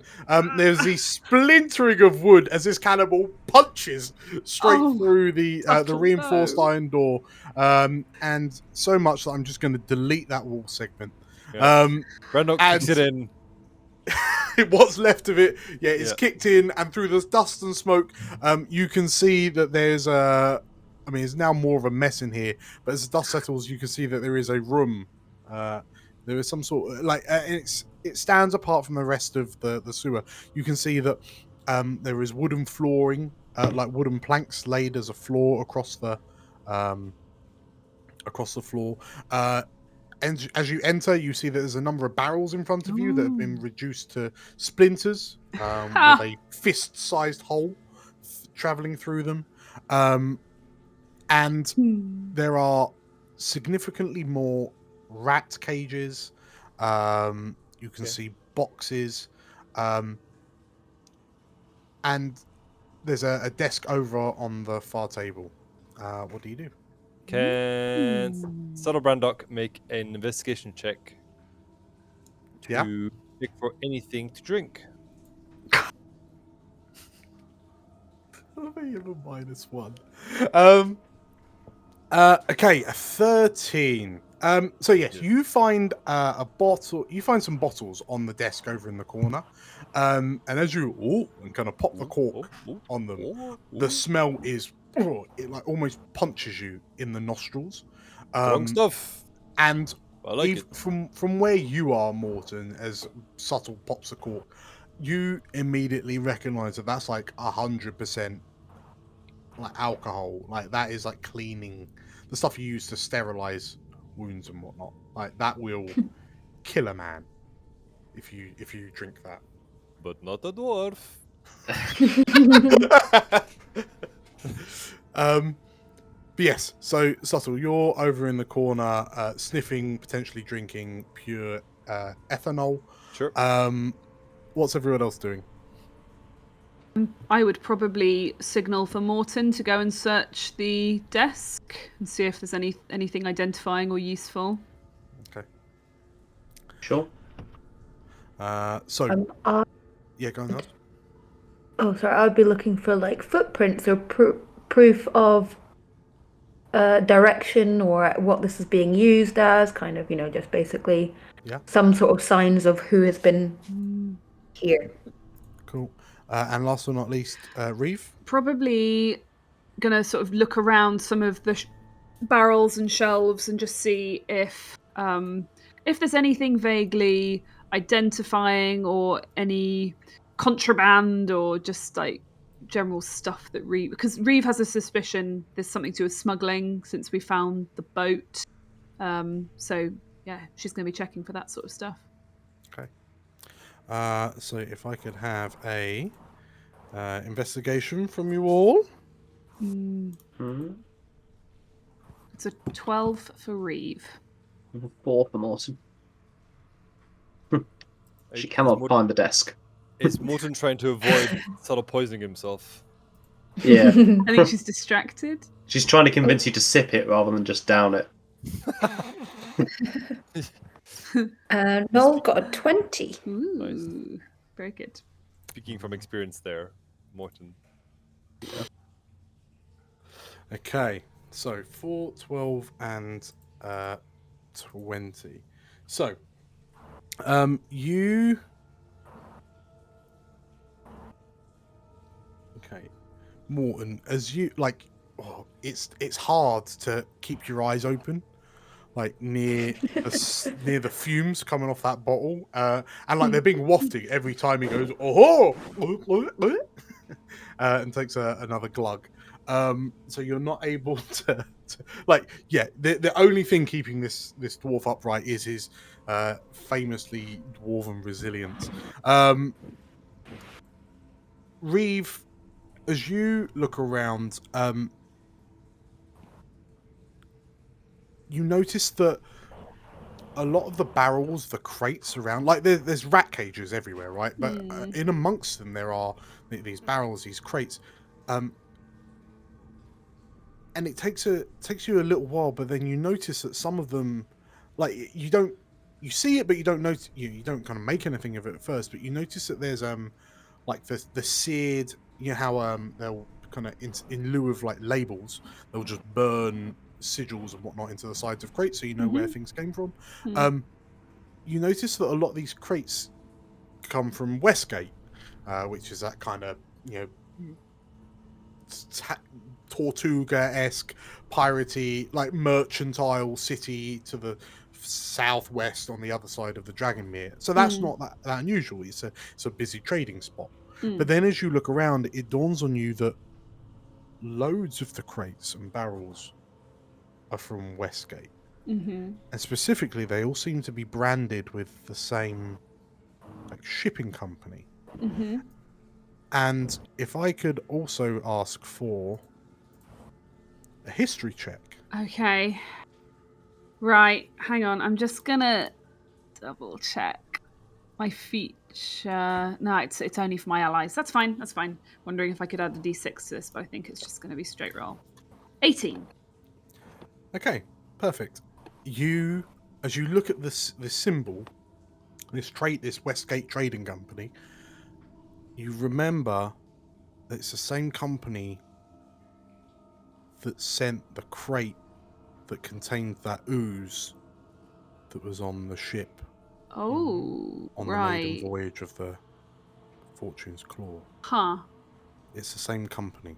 That's not good news. I tell the others what I found. Okay. And make a connection to that creepy Oblex thing that was hiding in a similar crate.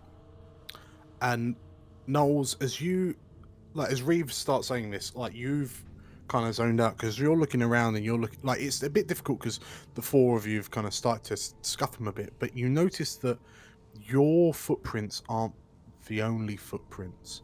But looking around, there only seems to be one extra set. And the telltale signs from the way that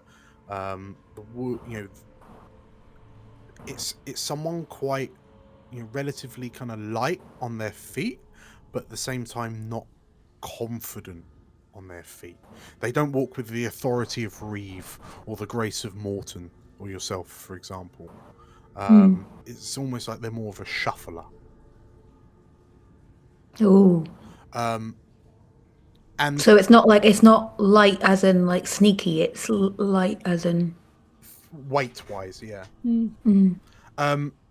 And I mean, and that's all just kind of punctuated. Around that, there's also just that stench of rat piss and rat musk. And it's almost overpowering the smell of the sewer from outside. As that dawns on you, Subtle, as you kind of reach across to grab the second bottle because you finished off the first, you kind of nudge as you lean across the desk to reach it. Your belly slides a cloth out the way, and Morton, you then find a book underneath, what appears to be a journal. Okay. Subtle, hang on a minute. Just back off. Wait, this one I can drink? Is okay, this one? Yeah, you can drink it over there. I'll take the journal and just flip through it. You say that looking at the label, and this is iodine. She probably hasn't noticed. It's fine. he can handle it. I've had this one before. Good vintage, yes. Iodine. That's where my supplies have been going. So dear. The book itself is, the pages are they're warped. It's clear that they're damp to the touch. They're heavily stained. There's almost a layer of filth, punctuated by kind of fingerprints across the cover. It's clearly kind of the thing's been opened up and closed. And the conditions around you, the damp conditions, have, for all intents and purposes, ruined the first chunk of this book. It's difficult to make out that the ink has started to run. It's just become a bit of a smudge. In the later pages, the newer pages, the ones that haven't had the chance to soak in as much kind of moisture, you can start to make out the scribblings of whoever wrote this journal.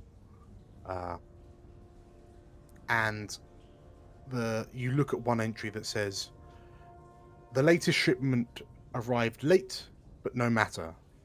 The experiments run apace. The most recent subjects have reacted poorly to the latest configurations, but I feel it is only a matter of time. This latest shipment should help give me more positive results." And then you flick on a few more.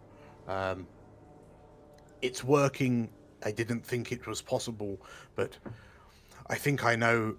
I think I know how I can. I've been able to. It's worked on one, so I feel that soon this can be produced on. This can be improved to influence more. The latest shipment has proven particularly useful. These crystals are a boon from the gods. I don't know who my benefactor is, but I am eternally grateful for them. And then the final journal entry says,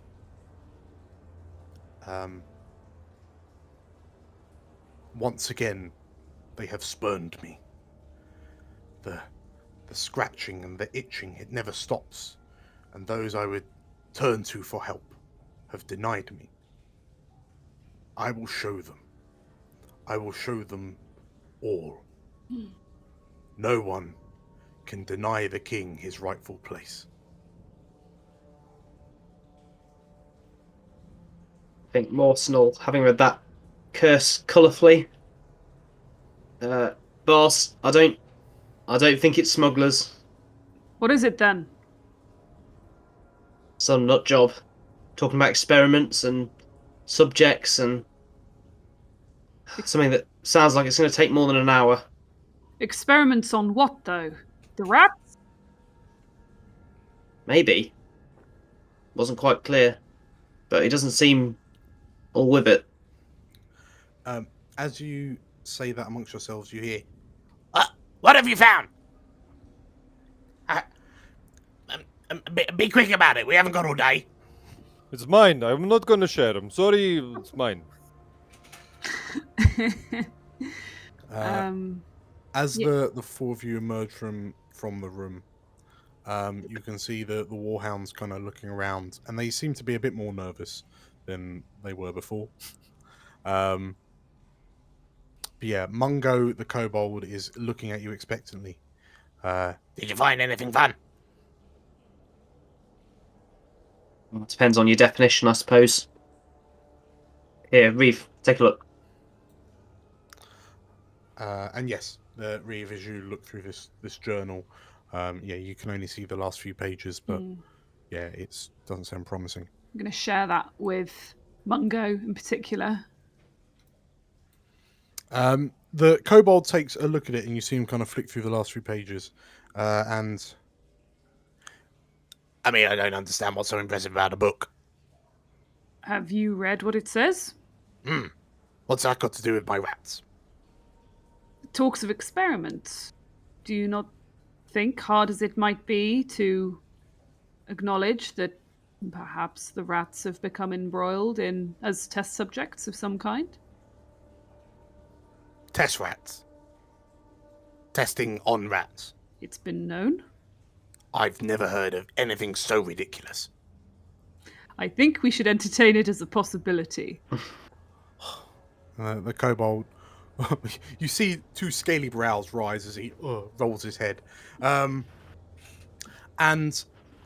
as Mungo just kind of shakes his head, Brandok, as you kind of stride on a bit further, at the crossroads where you are, you can see to the north of you, that you can hear the sounds of sludge kind of slopping out this pipe immediately ahead.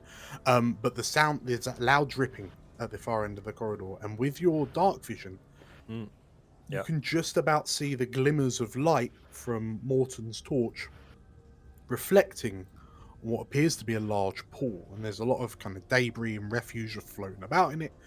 But between the drips and the drops, you can also see, like in the darkness, in your like infrared, rubbishy 90s camera vision, you can see pairs of white dots, or just like lots of them. And it doesn't take you long to appreciate that what you can see are a lot of rats, like a lot of rats. And they're all just kind of congregating around this, what appears to be like a large pool of some sort. I think Subtle will just wander off into the corridor. Okay.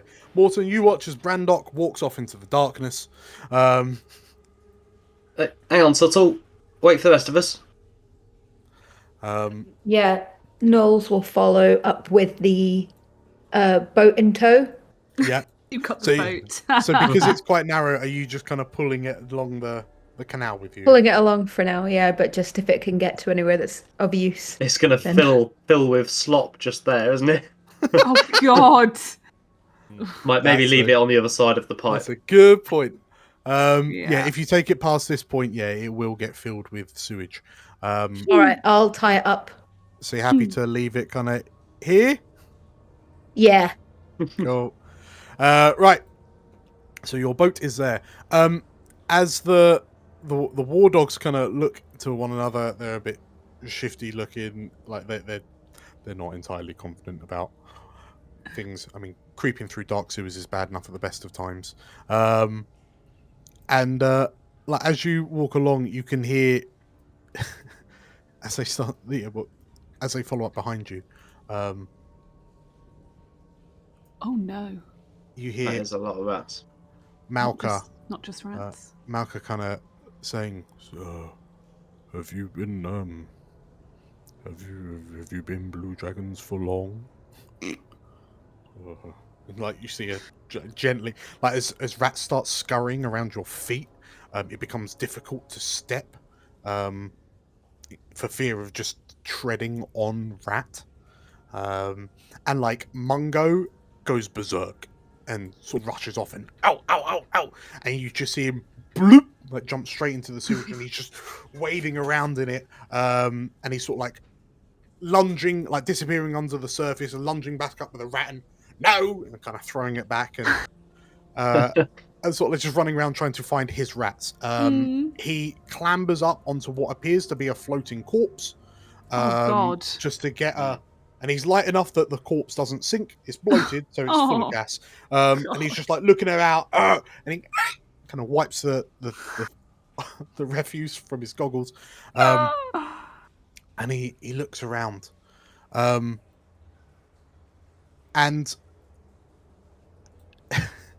yeah, he looks at you and help me look, he says, and kind of beckons you all in.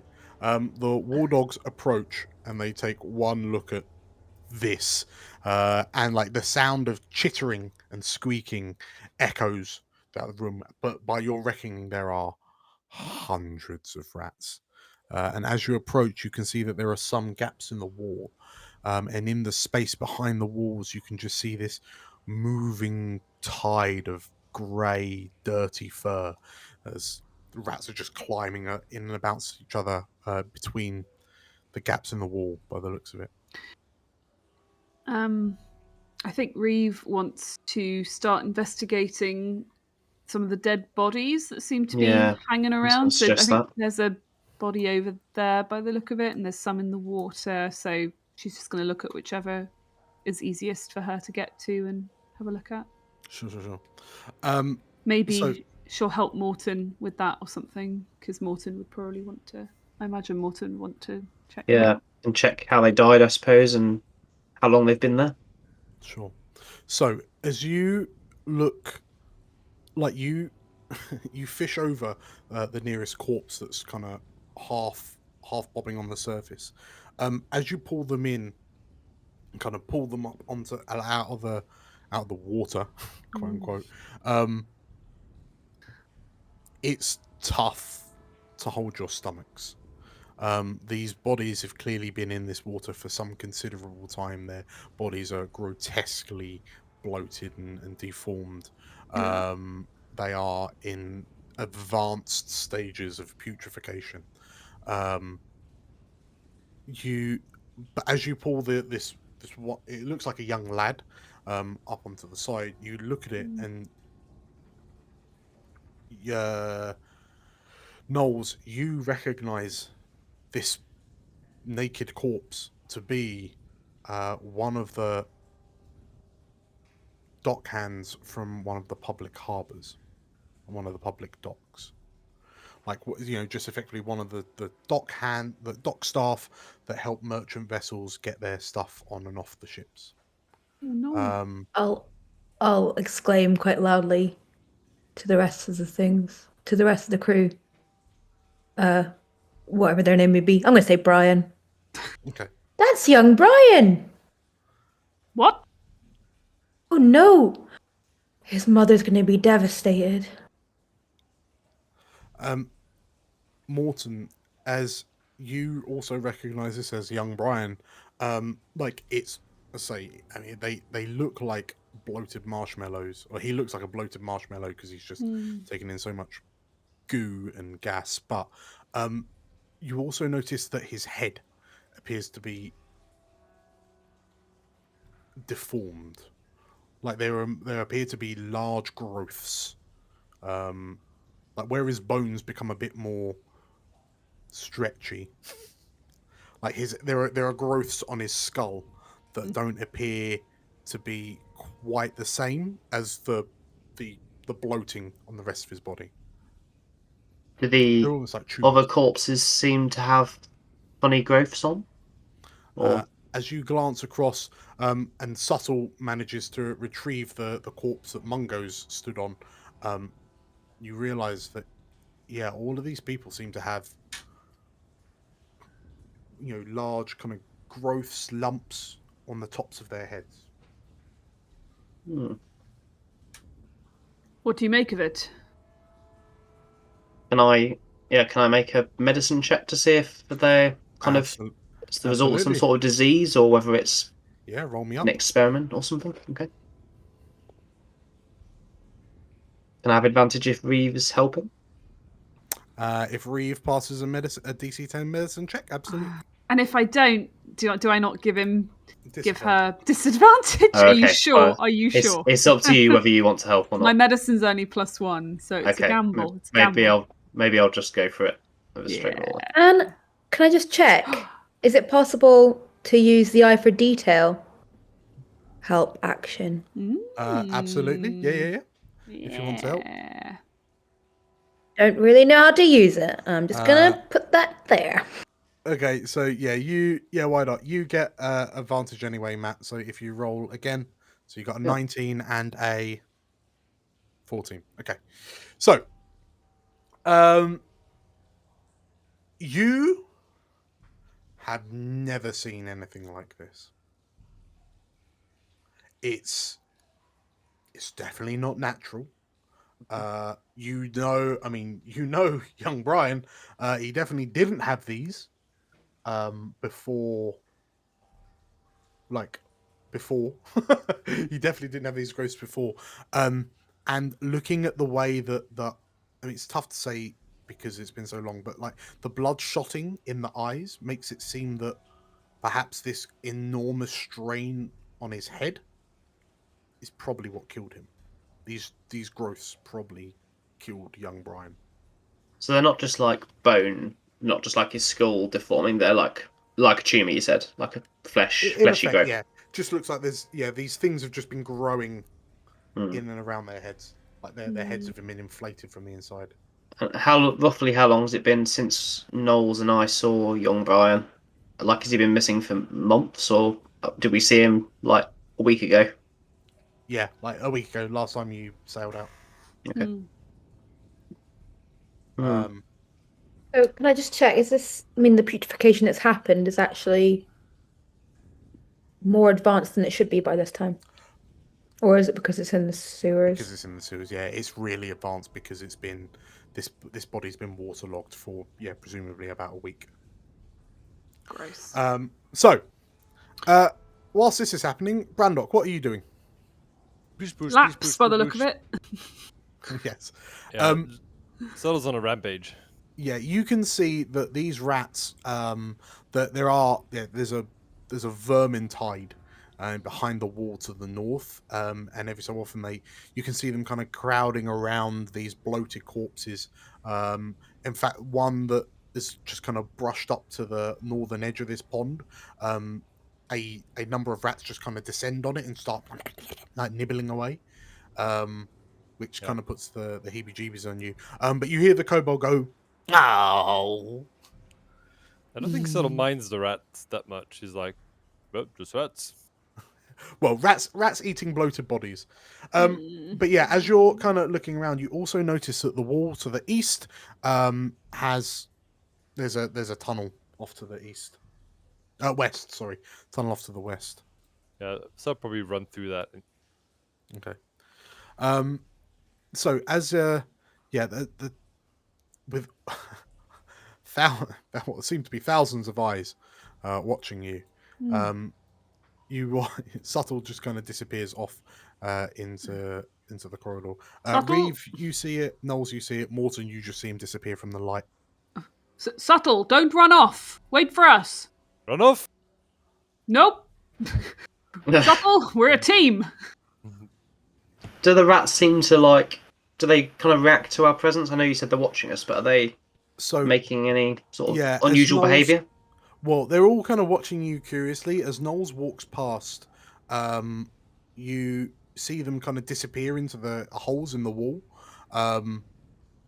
And like Knowles, you just stop. There's a point where you stop, and as you look, you can just see this wall of like red eyes just kind of looking at you, like just the hordes and hordes of rats just peering at you. But they're keeping a distance. These are clearly still kind of wild rats that are scared of people. Are they going any direction exactly? They're just kind of swarming. They're just milling about. Like it doesn't strike you that this is their lair. It just seems to be that this is where there's a source of food, which is the bodies. As you passed this gap in the wall, you can see that there's what appears to be a half-eaten, bones stripped of any kind of meat and sinew. So, yeah, Reeve is going to speculate that perhaps it's not the rats that are the test subjects, judging by the state of poor Brian and the others floating here. I mean, whatever nut job's down here. Clearly, his experiments haven't gone very well. Otherwise, he wouldn't have left him here. The book says that one did go well. No. I don't think we want to meet that.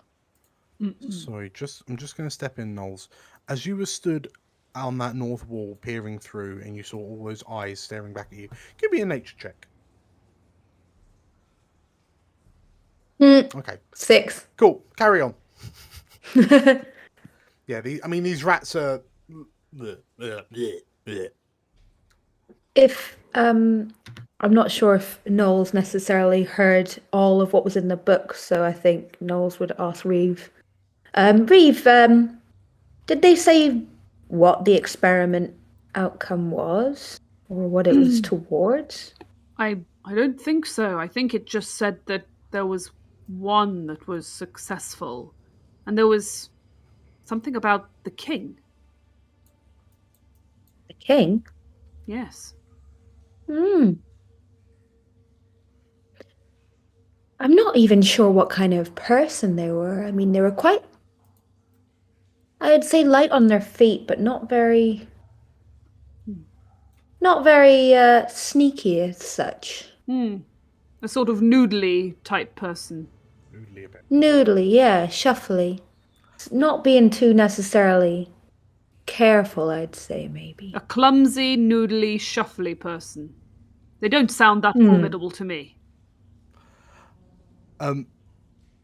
As Morton, you catch up with Brandok, and you notice that the tunnel you're in, bends round to the left.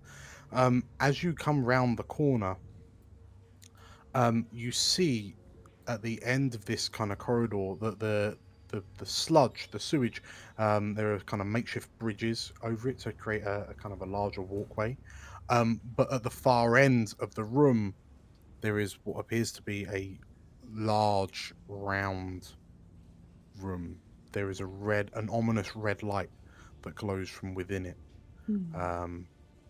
And in the center of the room, there is what appears to be some sort of dais, with a few short stairs heading up, upon which there seems to be an altar. There are small collections of bones kind of scattered around here and there.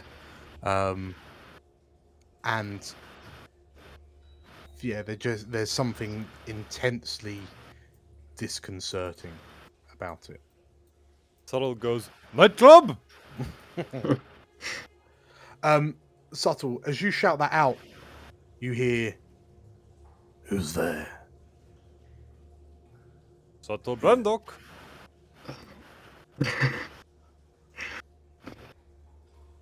Why have you come here? Who are you to come here? Have you come to help me? Okay, how much is the entrance fee?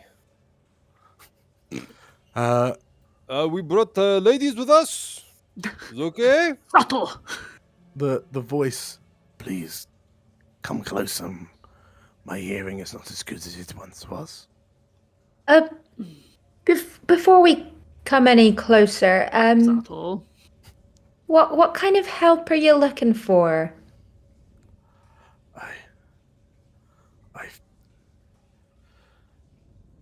My family. I've been disowned by my family, and now I fear that I'm stuck here. I've wanted to leave for so long, but they always push me back here, like they want me to wash away with the filth of the city. I just want to leave and take my rightful place. Please, would you help me? I would appreciate it very much.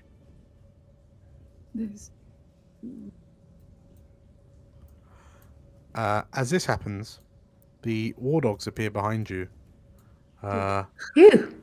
And good.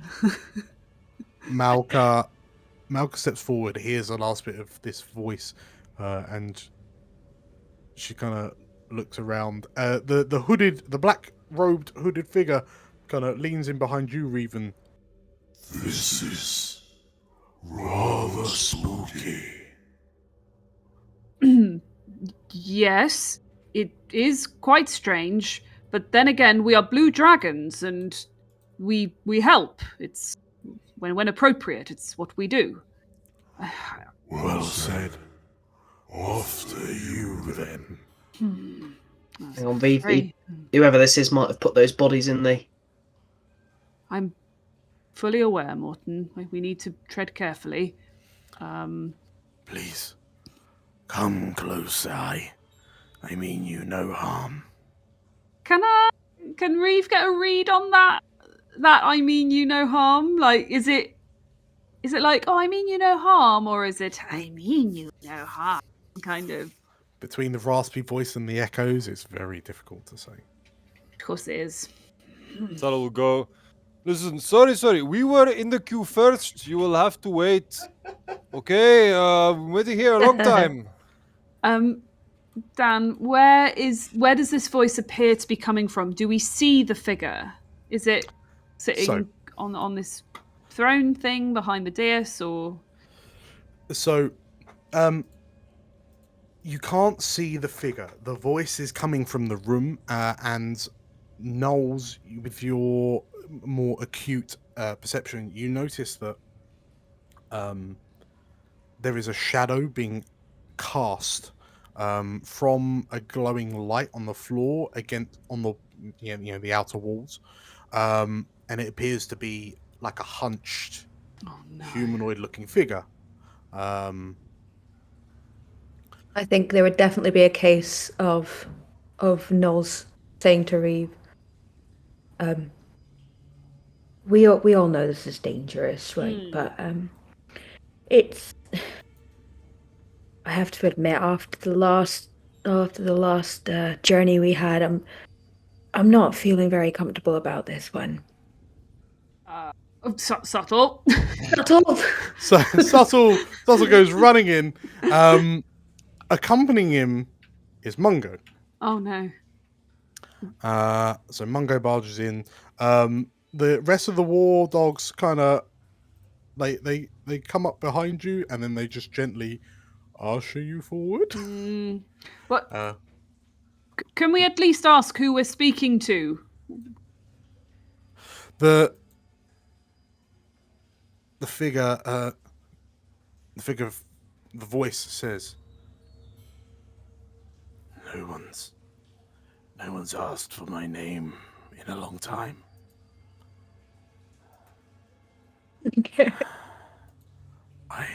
Getting major creep vibes from this person. And there's a sound of like shuffling footsteps and a dunk, dunk. It's been so long. I've learned so much that I don't even know if names mean anything anymore. And from behind this kind of altar of sorts, a figure steps out.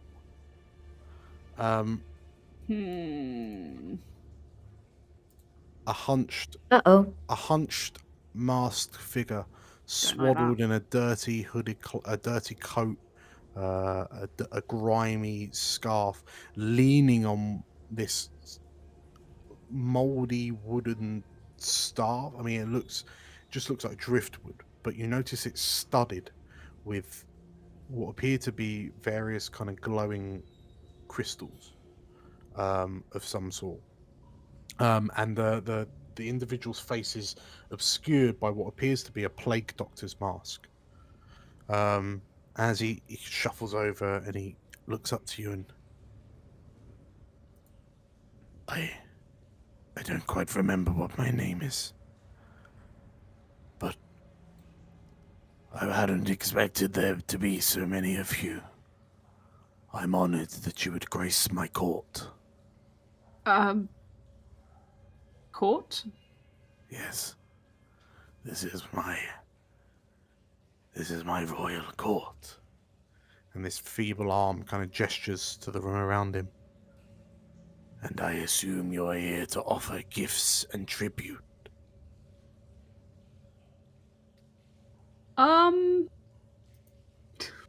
Reeve kind of looks at the others. The kobold steps forward and... Enough yabbering! What have you done with my rats? He says. Oh no. And the masked figure looks down at the kobold and looks up and... Are you here to pay tribute? Or not?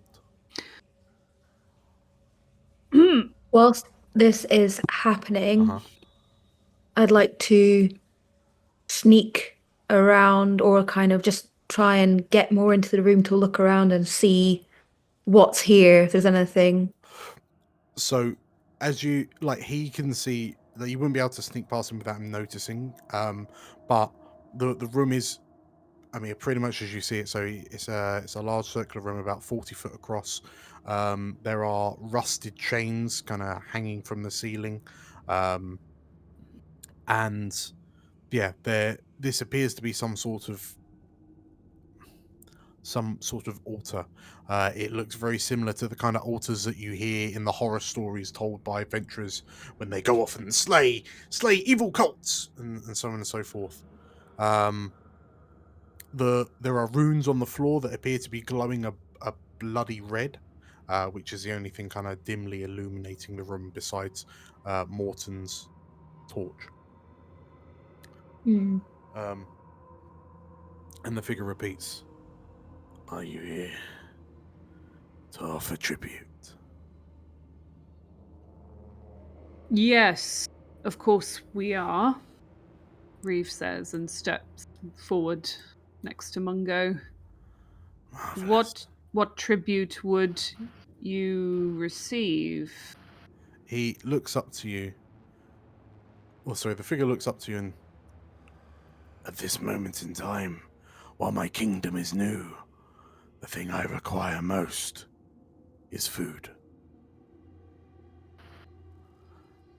As he says that, you hear like noises from behind you, from the war dogs. And as you turn and look, you can see there is a carpet of rats that emerge from around the corner, and they begin like rushing round your feet into the room.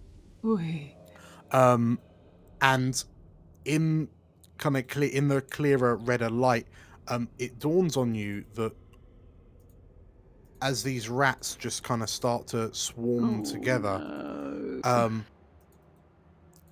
you get a clearer look at them, and you notice that each of them have like fleshy protrusions on the tops of their heads, like fleshy pink protrusions, and the figure bangs his staff on the ground, and all the rats stop and then turn to face you in an unnerving uniformity. Mm. And Good as kitty. Good kitty. As that happens, Mungo kind of looks around, like is looking backwards and forwards, and then there they are! And he kind of steps forward and sort of like drops to one knee and Come on, come back, come to daddy, he says, and he's kind of waggling his claws at this swarm of rats. And the rats just, you notice that all of the ratty heads just turn to look at this kobold. And the figure turns to look to you, Reeve, and your tribute is accepted. Ooh. And there's another bang of the staff on the floor, and the fleshy protrusions begin to glow. And it's at that point that it dawns on you that they aren't protrusions, they are exposed brains. And in a singular voice, the rats open their mouths and say, "Father."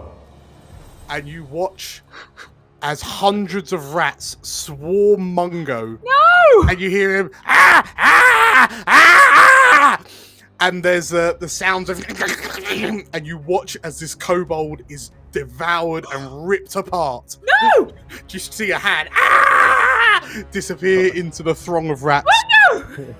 And the Rat King looks up and, they hunger for more. And behind you, you hear the war dogs go, you hear the dwarven woman from the war dogs go, "Hey, fuck that!" she says.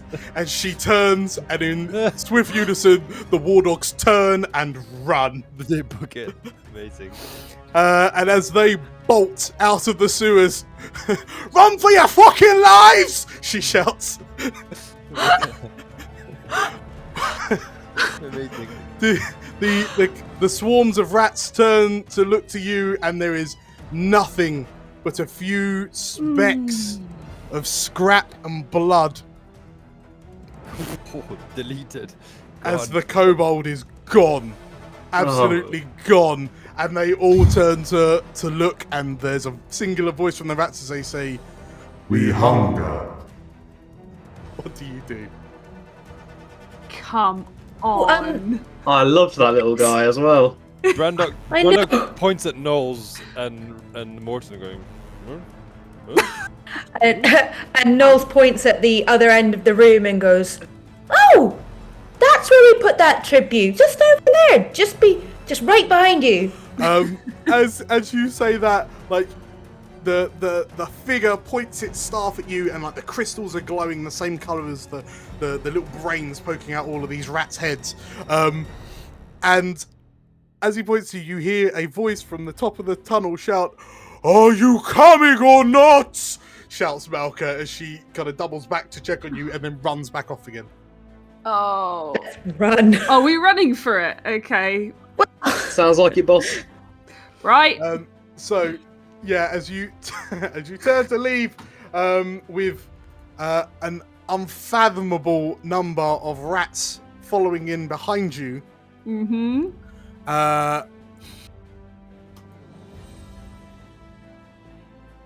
No. Oh no. What's going on here? Oh no! It's a chase.